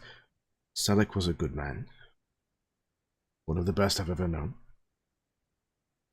Regardless of your understanding changing, that should not. And I think she looks at you, Alasdair, and then I think Baron, in this moment, I think she would try to reach out to Vazikil to see, because I think there's a small part of her that's hoping these people have unintentionally or otherwise been keeping secrets from the moment that she met them. She's hoping that this is just some other lie, that her father was not a thief, you know what I mean, that was not diverting these precious resources from people that needed them just as much as these common folk who were left behind and not fighting in this war. If you want, I can make a check, or however you want to handle that. But I think she's going to intentionally kind of try to delve into maybe those visions or flashes of the past. Let's do a roll for it. Of course. I mean, you will get something. This will just vary the degree Sure. of what you get, I guess. Roll Insight or Arcana? No, you're charisma based. So what would be? I mean, let's see. I could do a persuasion check to try to persuade Vazikil. Let's do insight, but sub charisma for wisdom. Okay, so add my charisma modifier instead of my insight modifier. Okay. Yes. Okay, so that would be a +3. Okay, so D20 +3. That's an 8.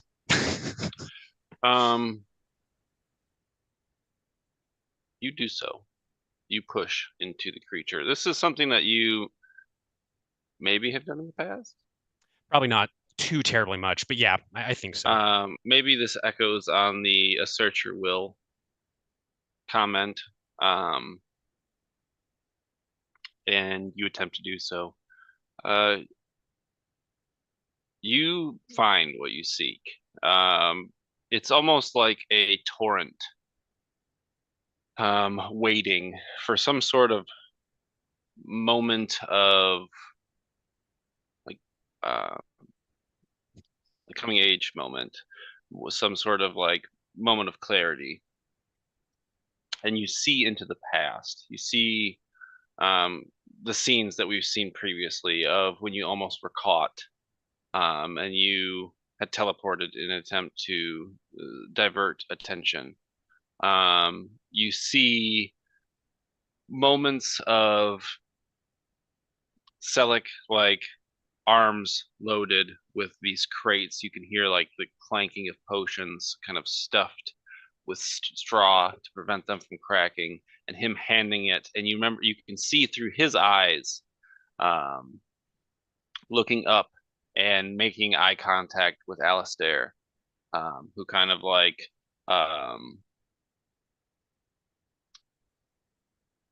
biting his lips, takes the potion, kind of a look of anxiousness about him.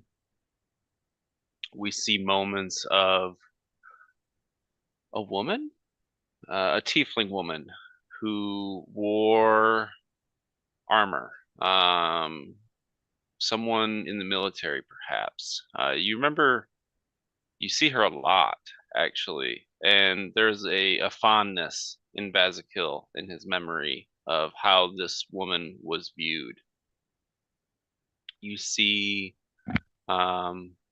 moments of kind of like quiet reflection and laughter with Shonavin, something that is almost unrecognizable on him now.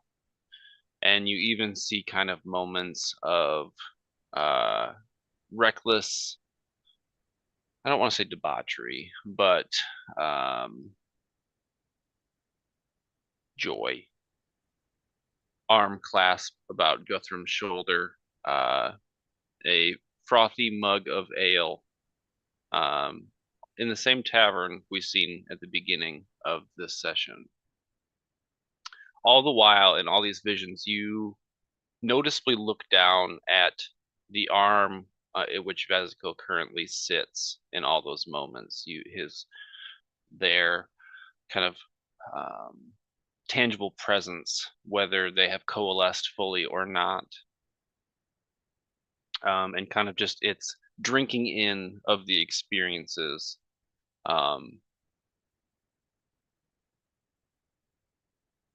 But you feel almost unwanted in some of these memories, as you are forcing your will upon Bazikil to view these things, perhaps at a time when it viewed you not ready, has asserted some strain. You're going to take 3 points of psychic damage, as Bazikil then forces you out. I'd like to think that final like memory that she's able to glimpse through her father's eyes is that vision that she had where she saw Shonavin and her father talking at the edge of the forest, having this argument. And I think, unlike with that vision, she actually maybe hears kind of the final thing that her father said before Shonavin left, and that was, "You're right, Shonavin. I can't keep doing this anymore. This should have stopped a long time ago."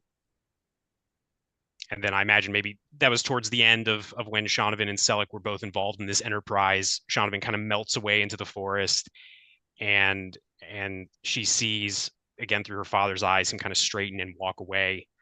Her eyes kind of roll back, look at you, Alistair. Oh. Imagine maybe there's like a little bit of blood kind of leaking out of her, like her nose and maybe one of her ears. She kind of doesn't even seem to notice. Huh.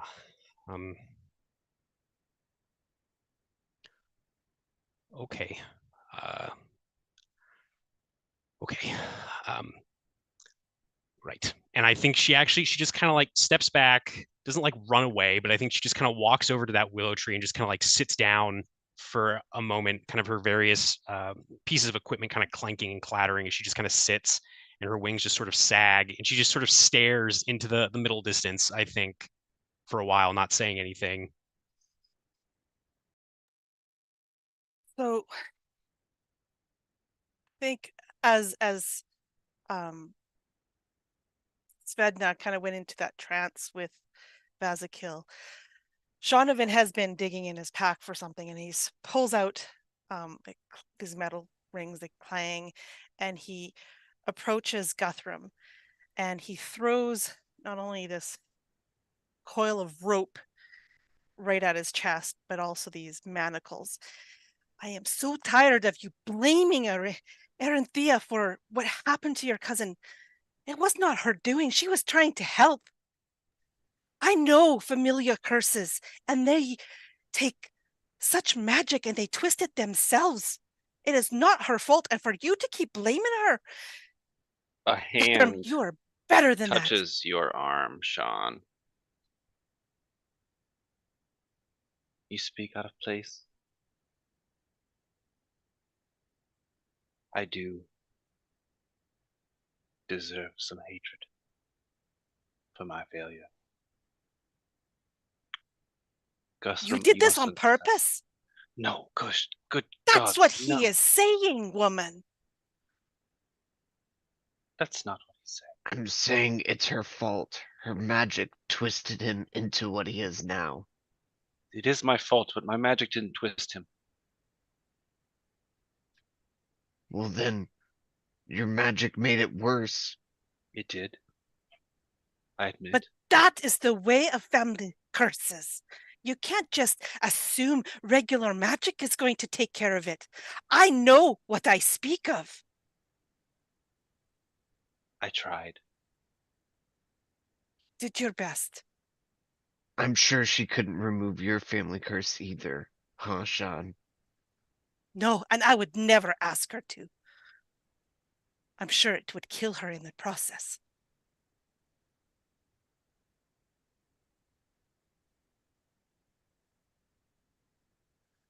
I know it's not much, but I'll do what I can for him now.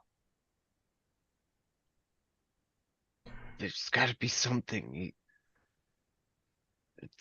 It's unbearable at home. Sorry. I can give him I'm something done. to keep him asleep. At least for now. What is he gotta live like this forever? There's nothing you can do, Aranthea. There are runes and sigils that I can use to bind the creature within. But you must understand, these lands, they are corruptive and they can taint those that stay here. Look about you. You know this to be true. Yes, my magic exacerbated, but it was a pre-existing condition, I assure you. Something evil had taken root in Broderick, and that's why this had happened. I was unready for something of that caliber to happen.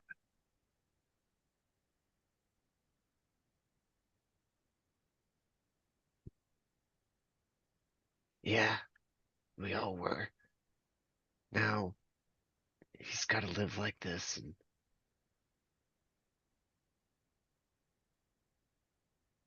it's no good for anyone.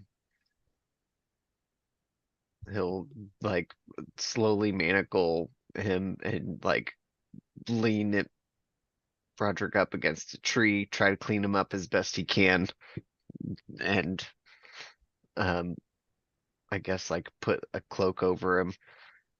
So what's the plan with these evil bushes? What did get it? Alistair, I wish. Svedna, what is this? wish Is I knew. your this is your crystal fault? Well, Do we How- go to these crystal caves and smash? is this sourced from this cave? That's the only crystal evil I know of.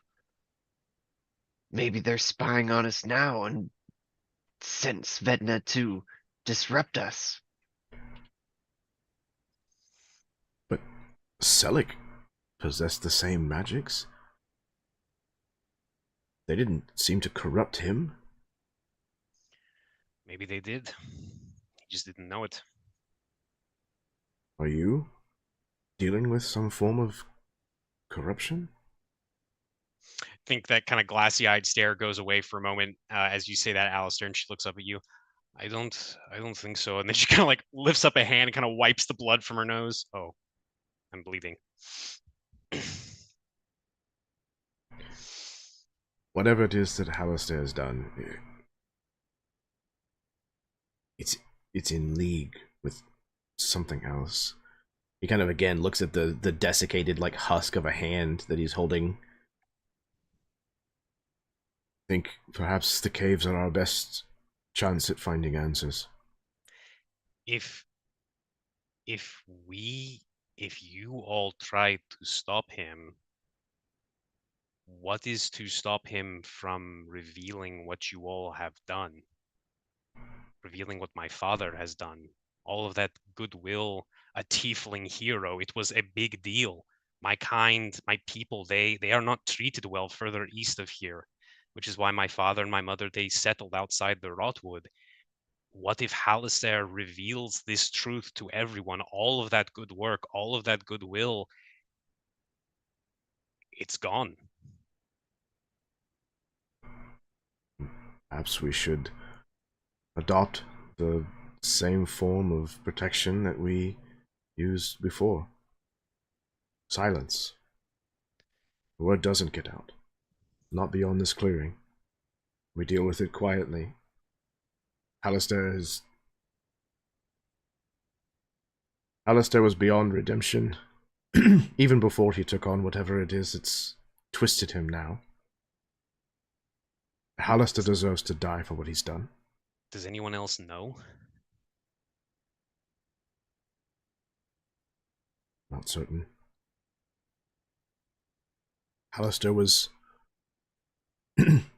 has always been very decent at being a private man. Mainly his secrets were ones that he held close, even from us, but there is a chance that someone else could understand what is at play here. I think we need to find out more information. Okay. There might be someone that maybe could help us, someone that I trust. And to answer your question from before, I don't feel like I'm being corrupted or controlled, regardless of what Halaster said. But I also wonder if you were being corrupted or controlled, if you would even know it was happening. But anyway, Svedna, roll another wisdom saving throw. Stop it, Baron. Oh, Jesus. That's the worst one yet. That's a 4. It's after you say the word, or after the phrase, am I being corrupted? And it's that same nails on a chalkboard over your brain, and you are almost doubled over with like a migraine-like pain. You see glimpses of an individual like pushing through the forest.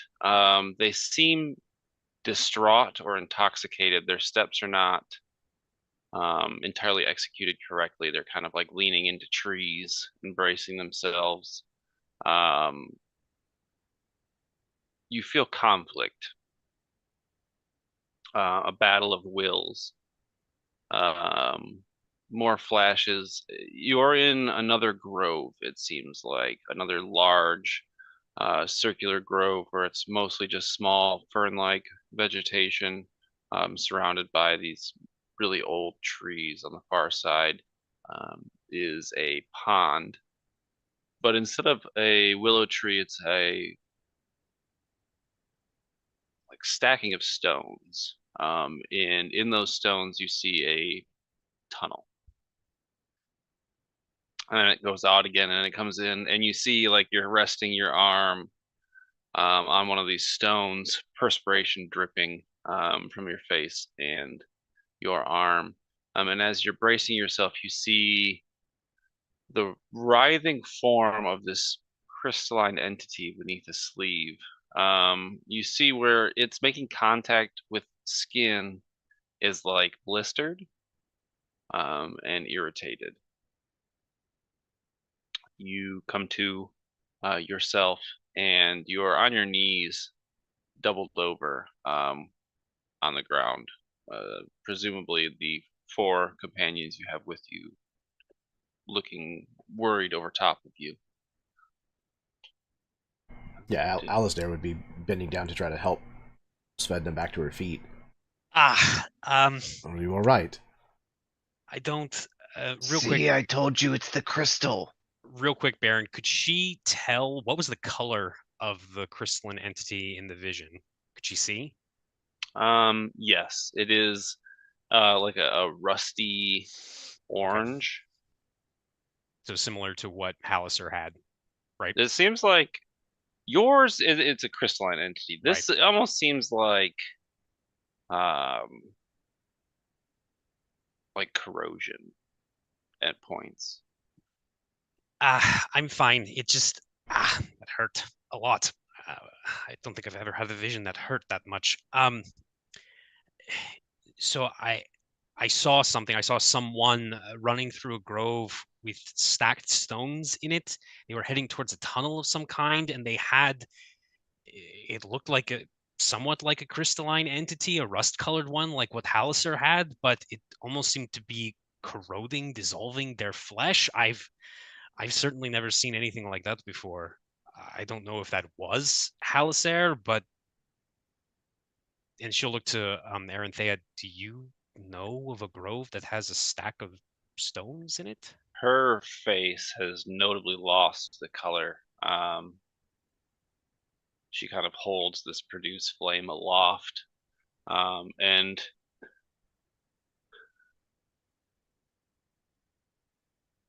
he's at the sepulchre of the Willow. We have to go. We have to go there now.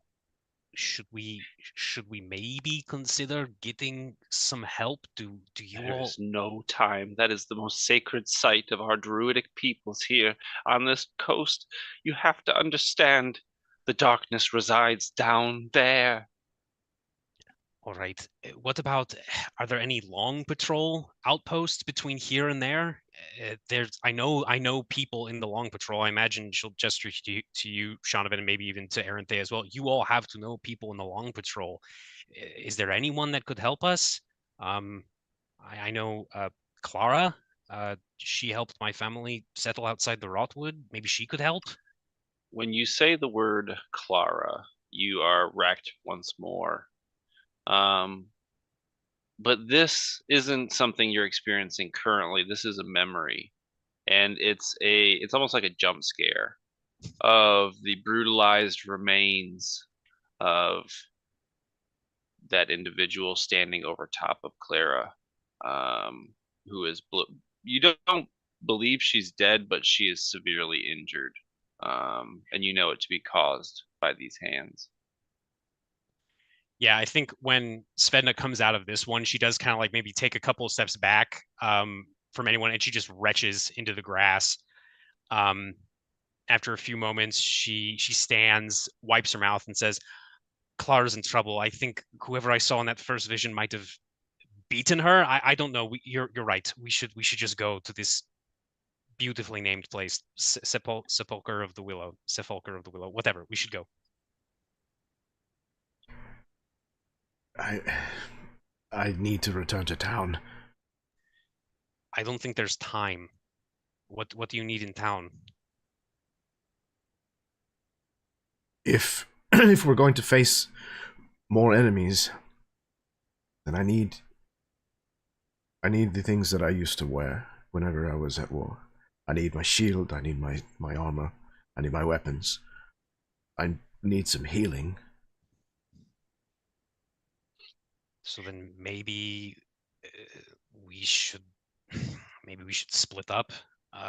Maybe some of us could go now and the rest could catch up. It just seems like time might be of the essence here. You can keep the quarterstaff, by the way, if you want. Oh, thank you very much for that. And I guess he'll hold on to it. Aranthea is walking over to you. She holds a axe in her hands, and she kind of solemnly walks to you and hands it to you.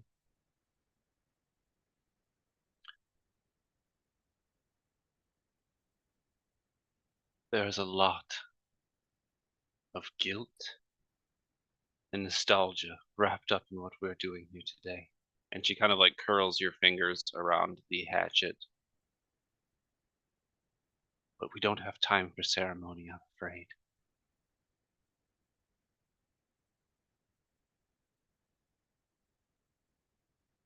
The axe she handed you is the magic item Hue, which you should be able to find on D&D Beyond. Hue. HEW. All right. Well, It's a paint set. it's an axe of color spray. Did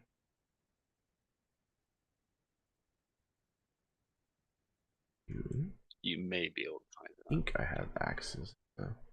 Battle axe. If not, I'll get it for you. No, I think I have proficiency. But it was. Let's see. Okay. Anthea, will you Go ahead. please care for Roderick while we go take care of the sepulcher?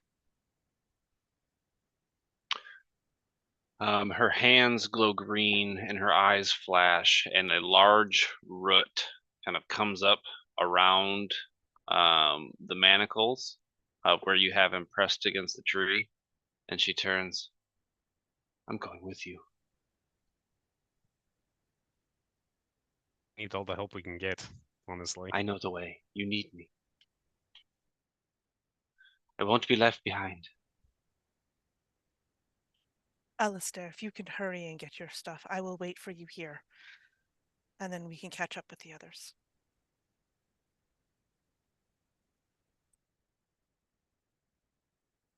Right. Sean would know the quickest way. Then maybe just a moment to bandage my wounds and maybe even yours. He kind of looks at Shonovan. Yeah, Shonovan's basically asking for a short rest, if possible. Mechanically, I'm pretty sure this would have counted as that. Okay. Oh, okay. Excellent. We can all roll it in as get the opportunity to do so.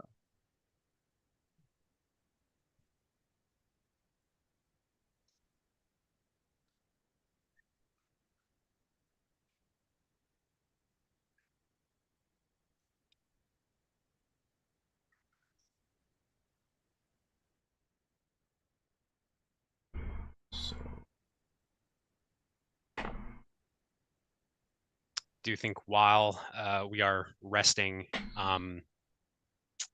Svedna is going to just kind of, again, a little distracted. I think she does take a moment, and then after a while, she's going to take this cloak that is more patches than cloak, and she's actually going to take it off and kind of fold it up neatly, put it in her bag, as well as like a couple other things. Like there's a wolf tooth necklace that she puts in the bag as well. Actually, I think she puts she does put the short sword in the bag, but I think she maybe puts like a dagger or two in the bag, almost like she doesn't really want to hold it anymore, but she doesn't want to just leave it in a pile. As she tucks these items away for the time being. Yeah, she will be somewhat ready to go by the time everyone else is. Was Alistair and Shonovan going to get Alistair's equipment? I would say that you can do that. Okay. With Shonovan's assistance. Okay. Then yeah, if we can kind of do that, and then maybe make sure that we meet back up with them, or are a little bit behind them or something, then that's fine with me. I would much appreciate that. Shonovan can move like the wind through the forest, so he can help you. You just gotta keep up. That's right. Alistair will I try. will pull you if you can. I'm fucking old. Shonovan, carry me.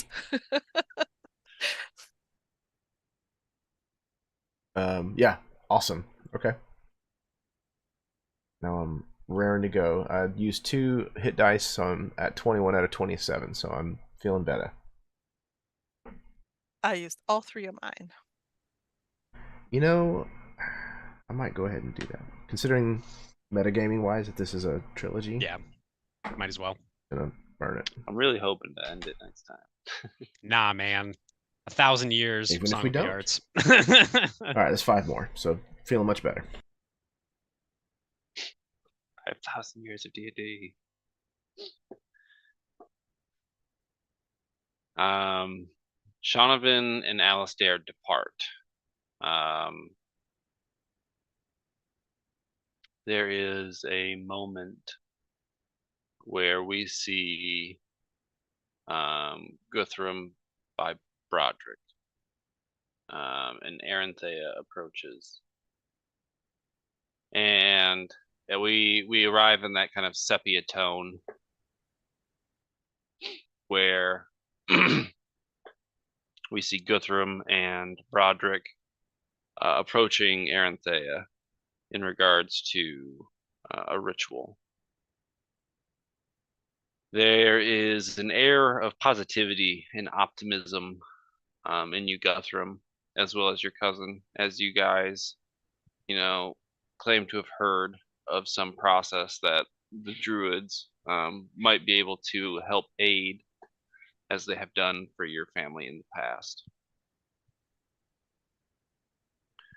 I just don't know. I don't have the experience to know of all the ramifications that could happen. Yes, it should all be rather routine. I think that it's just fine. We're eager to move on from worrying about this affliction, and I think that it will be no problem at all, Not Aranthea. only eager, ma'am, but we are super excited to resume our lives without this nasty curse our family has dealt with for years. Certainly you can agree to that. Now, gentlemen, I very well. We will try. There is kind of like a moment as we skip forward a little bit in apprehension as the two of you lay across large, like stone dolmen-like tables. There is an effigy of a deer-headed individual that overlooks both of you. Now we just have to wait for the favorable winds to bring us the energy we need. As you see like a gathering storm above you. Are you ready? As ready as we'll ever be, I guess. Broderick. We're always ready. Ready to get this over with. She raises her hands and chants the ritual. And it's a moment as the storm begins to pick up, and we see these thick black clouds overtaking the sky in this clearing, and they begin to open, revealing a large disc-like moon beyond. And as the moon is fully revealed, a bolt of lightning strikes the effigy. And in this moment, you feel the primal pull fill up. You feel the transformation thrust upon you. Tell me, how do you manage to resist? What is it that you latch on to keep you grounded? I think that it's actually this young druidess who I've been chatting with a lot, who kind of grounds me. I maybe even look over and see her in the circle and can kind of think back to her playing her pipes, and know that to have a good future with her, I need to get rid of this animalistic bear rage in me.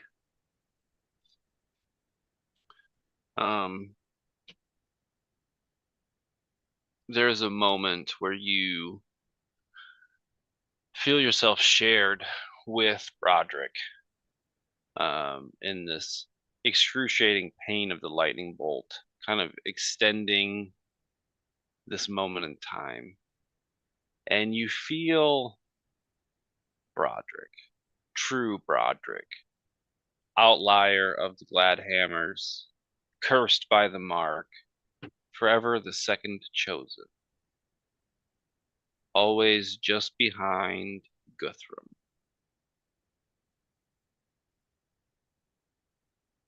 And it's in this moment that the flash is over, and you see Guthrum writhing, the transformation kind of fighting itself. We see parts of your flesh distend and retract, your bones break and heal.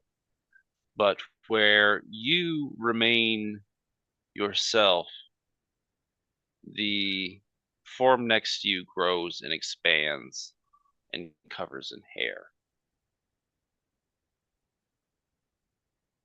And with a deafening roar, the creature slashes Aranthea across the arm and runs into the Rotwood. Roger. And it's at this moment. I mean, do you have anything to say? You absolutely can. No. We hear Guthrum call out to his cousin. And as we return to the present, Aranthea's robes, you can see, are stitched in that spot, and she kind of like holds the arm. I didn't mean it. Didn't mean it for it to go bad. Yeah. Well, I know it's not your fault, really, Aranthea, but I just blame myself. I don't know how to move on. I don't know what I can do for him. I don't know. But I promise I won't stop trying. And what's he doing here anyway? Why was he with Gideon? What's his role in this? I don't know. There's so many things that I didn't know that I'm just now realizing. It makes me nervous. What do you expect to find in that crystal cave? And I'll say this loudly enough for Svedna to hear also. I think Aranthea kind of like takes a step back to allow Svedna into like the conversation circle, however large it may be. Yeah, I think Svedna has, again, as maybe not long after Shanovan and Alistair left, she again just started kind of like staring off into space. Probably a little disconcerting. But when she sees that, when she hears rather, Guthrum kind of raise his voice and Aranthea sort of move a little, she blinks and says, what? Sorry, I was somewhere else. What's going on? What are we gonna find in those crystal caves? I don't know. I'm not really from around here. Aranthea, do you have an idea what's going to be in there? It's a crypt. Oh, is it for this? What was it? Scorn, the Dark Lord Scorn. Is that, or Skarn? Is that where? Stop saying his name. Well, I'm not even sure which one it is. Is it Scorn I or Skarn? understand. We referred to him as the Headless One. Ah, got it. Okay. At least that's what the stories say. He was an entity of great evil. His vile silver words would tempt those in their moment of great need, turning them to path of hatred. Do you think that is why Halasair is doing what he's doing? Because he's been tainted by this? I think thing? Halaster is doing what he's doing because he's an evil man. And he was evil when he was born, and he was raised evil, and he is an evil product of it all. I don't know if people are necessarily born evil, but they can become that way, I suppose. He comes from a long line of nasty men who do whatever it takes to take what they want. They don't care who they step on to take it. Hmm. Well, not to rub salt in the metaphorical wound, but that seems to be a trend around here, apparently. People don't really care who their actions affect, I suppose. I'm sorry to disappoint you. No, I mean, I'm assuming were you also aware of this potion smuggling? Was literally everyone aware of this potion smuggling in Fernwood? Or was it just Seanvin, Guthrum, Alistair, my father, Alistair, who else?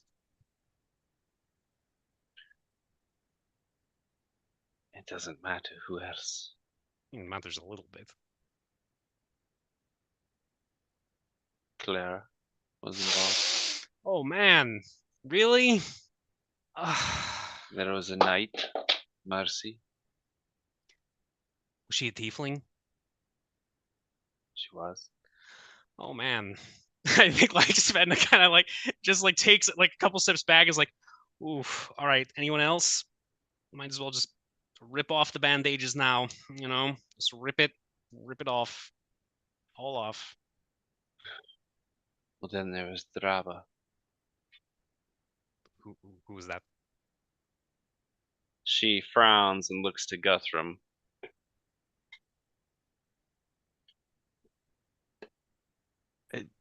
Who? Draba. She looks back up. Was Gideon's sister. Oh, And Alistair loved her. oh. Did Alistair kill her? Is that why Scarecrow half-orc was so upset at him? Alistair would never. You better watch your tongue, Svetna. That's. Listen, dwarf. I am just trying to figure out what is going on here, all right? I don't need any sass. My entire Guthrum, world is imploding right now. You has are no way of nothing knowing. but sass, Svetna. I am not, all right? I don't know what I am at this point, but anyway, so what happened? Why does Gideon hate Alistair so much? Or what He was used to be ordered. Gideon? He was ordered to save Alistair instead of Daraba. It was Rake. He was Oh, ordered to Rake, save sorry. Rake. Thanks. And is Rake another potion smuggler? Rake is the Lord, I'm afraid. He's the Baron. Oh, I think they were barons. Or did I say they were dukes? It doesn't matter. nobility. Marquis? I think it was Marquis, actually. I think it might have been Marquis. No, I don't think Marquis is in this game. Aranthea. No, I'm just kidding. Aranthea wouldn't know. I mean, that's Yeah. Human stuff. So wait, is this Rake, is he like the highest authority in this area, or is there someone else that he answers to? He answers to the king. Oh wow. Oh wow.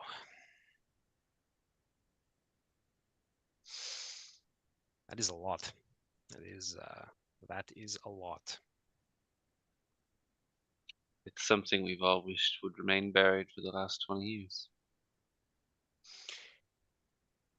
She kind of looks at Aranthea as she says this and says, "But you're an elf. I mean, your people live such a long time. Does anything ever really stay buried? Like, honestly, I'm not trying to be," she look at Guthrum, sassy. I am just asking, in your experience, do things like this just stay buried? They can. If they take root. When something takes root, it usually blossoms into something else. It didn't work out. I don't know what more I can tell you, Svedna. Your father was a good man. He did what he thought was right. And if anything makes him a hero, it was that. Because there are many I know that would compromise on those beliefs for an easier route. And Selleck never did that. He never sold out. But he lied. And when, He stole. He did everything that the people further east accuse my kind of doing. It doesn't matter what color your skin or features you bear. People steal when they're desperate. People lie when they're afraid. You can't condemn someone for being alive. No, you're right. But I also don't know if it is right for a small group of people to suddenly decide that, oh, these soldiers that are dying in a war aren't as valuable as people living and benefiting from the protection those soldiers offer. It seems, I don't think anyone should wield that kind of judgment, to be honest. I mean, we're just, like you said, we're just people, you know? It is, how many people could have been saved if those potions had made it where they were supposed to go? And how many people could have been spared if King Alfand could have kept his damn armies on the other side of the river? Well, we can only control what we can control, right? And so we took the potions to give to those that were hurt, who were in pain, and we did what we could.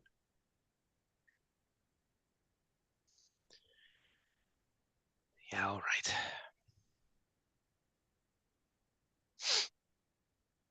I have a feeling that you're here for a reason. I thought so. Not so sure now. She puts her hands on your shoulders. I know it. You can't complete a puzzle without all the pieces. And the day that Sedek left, we lost one of ours.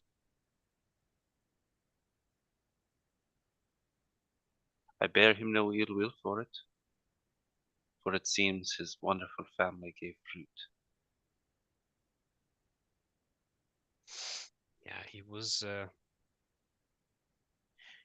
he was a lot of things. And I think he wanted, like you said, he wanted to be a good person, but it's just odd. I never thought that he would keep something this big from me of all people. It's just, I don't even know if my mother knew. Did my mother know? I have no idea. But to your point, there's really no point in talking about it anymore. I guess we could just wait for the others and then go to this spooky hole in the ground.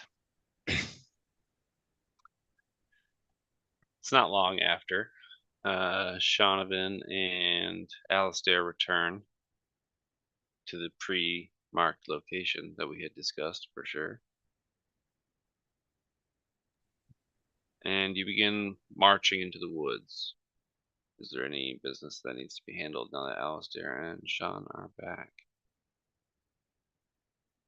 Just, I think to mention that, like, Alistair's equipment that he's wearing now, like his vestments that he's wearing, are different.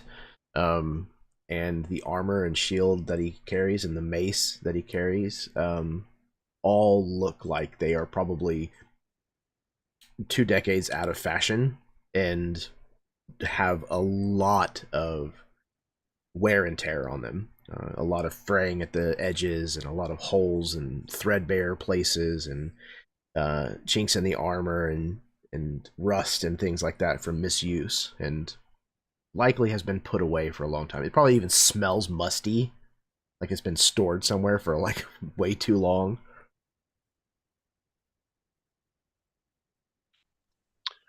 Guthrum will grab the blanket that Alistair brought for Broderick, unmanacled Broderick, put the blanket over him, lay a little bit of rations next to the small fire he built him, and get ready to head off. You enter the woods and follow Aranthea as she leads you not only into the woods, but into the night, as we kind of see the moon in its high point ish. You follow close. No one more than an arm's length away from the person in front of them for fear of losing each other in this rapid pace through the dark. You're able to see drag marks, presumably of the other loggers, and you arrive in decent time as we get to closer to like 11 o'clock ish. You arrive in the grove. It's a quiet night. The ambience of like the noise of the ambient forest silent. There is an uncomfortability almost in the air. It's thick with what could happen. We approach the cave entrance, and emerging from the opening is a man more scarecrow than not. The torn open belly is revealed first as we see the corpse-like husk that is Gideon.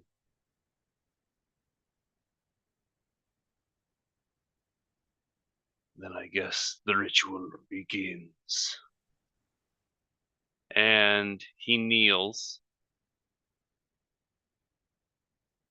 and touches the ground with that sickly, baleful light. It's a tremor at first that quickly evolves into a shake as what almost feels like years of wind and rain wash away the soil and soot and roots beneath you, and you yourselves almost feel pushed away. You hold fast as the dirt is removed. Large, smooth stones pressed imperceptibly close are revealed until those two are broken and you fall into the darkness. And that's where we're going to end tonight's session.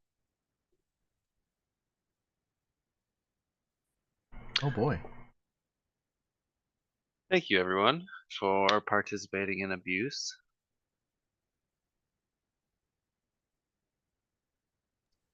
Like, yeah, that was great. That was awesome. Yeah, that was amazing. I loved it. Yeah, holy shit. Everyone says with like bruises and cuts on it. Like, yeah, that was great. Love that. That's we were that's able the to best do a way. short Yeah, rest. that's the best way to end a game, Yeah, man. it was a brutal. Reeling from the consequences of your own actions. Like I said in our chat, man, these are my favorite kinds of sessions. Ones that have like a lot of exposition and like great like character scenes and stuff, but also still have a really bad combat that's like, oh, it's like we might not do okay in this. But we did. So many conflicting like things to pay attention to in that battle. It's that tension and release. That was really well done, Baron, I think. Well, thank you to anyone who watched, or will watch in the future. Appreciate you giving me the space to run the game, Jeremy. Thank you to my players who, without, I could not have woven a web quite as thick or intricate. So I'm going to pass it over to you guys to do your things. We'll start with Jason. We'll do the same order, and then we'll end with Jeremy and take us on it. Sounds good. I have been Jason Osorio playing Svedna Nazif, and oh boy, I need to send Baron a Facebook message actually once this is over because I have some thoughts. But anyway, this was great. I didn't think that things could get even better after the first session, and they kind of did. So excellent job again, Baron, and thank you so much to my fellow players. I don't think this would be half as incredible if it was not this specific group of folks. So again, thank you all so much. And yeah, I don't have anything else to plug. I cannot wait for the epic conclusion of this insanity. And speaking of insanity, I'll pass it over to our resident insane edgy elf, Karen. Well, I thank you for that, I think. This was a lot of fun. I love this group. I love this game. Yeah, I don't even know what to say. It was action-packed and tense, even after the battle. So good. Thank you so much. I can't wait for the next one, which is in 2 weeks. And hope to see everyone then. I don't know. Pass it on to Phil. Yeah, great game as always, everyone. Thanks so much. This was really fun. I had a blast. Can't wait to play again in a couple weeks. Yeah, I would like to echo everything that everybody has already said. I don't get the chance to play on this channel hardly at all, so I really am stoked to have that opportunity, Baron. So thank you very much for putting this together and inviting me along as a player. So yeah, I love finding a good group that has such good chemistry, that can riff off of one another and just kind of keep a thread going while introducing parts of their character, you know, that we hadn't realized yet or that we weren't aware of yet, and kind of weaving that into the story of what's going on the broader picture. Finding a group of players where everybody gets that and plays that way is really special. So you know, I love all of y'all. So yeah, Baron, thank you very, very much, man. You're a hell of a DM, but I knew that already.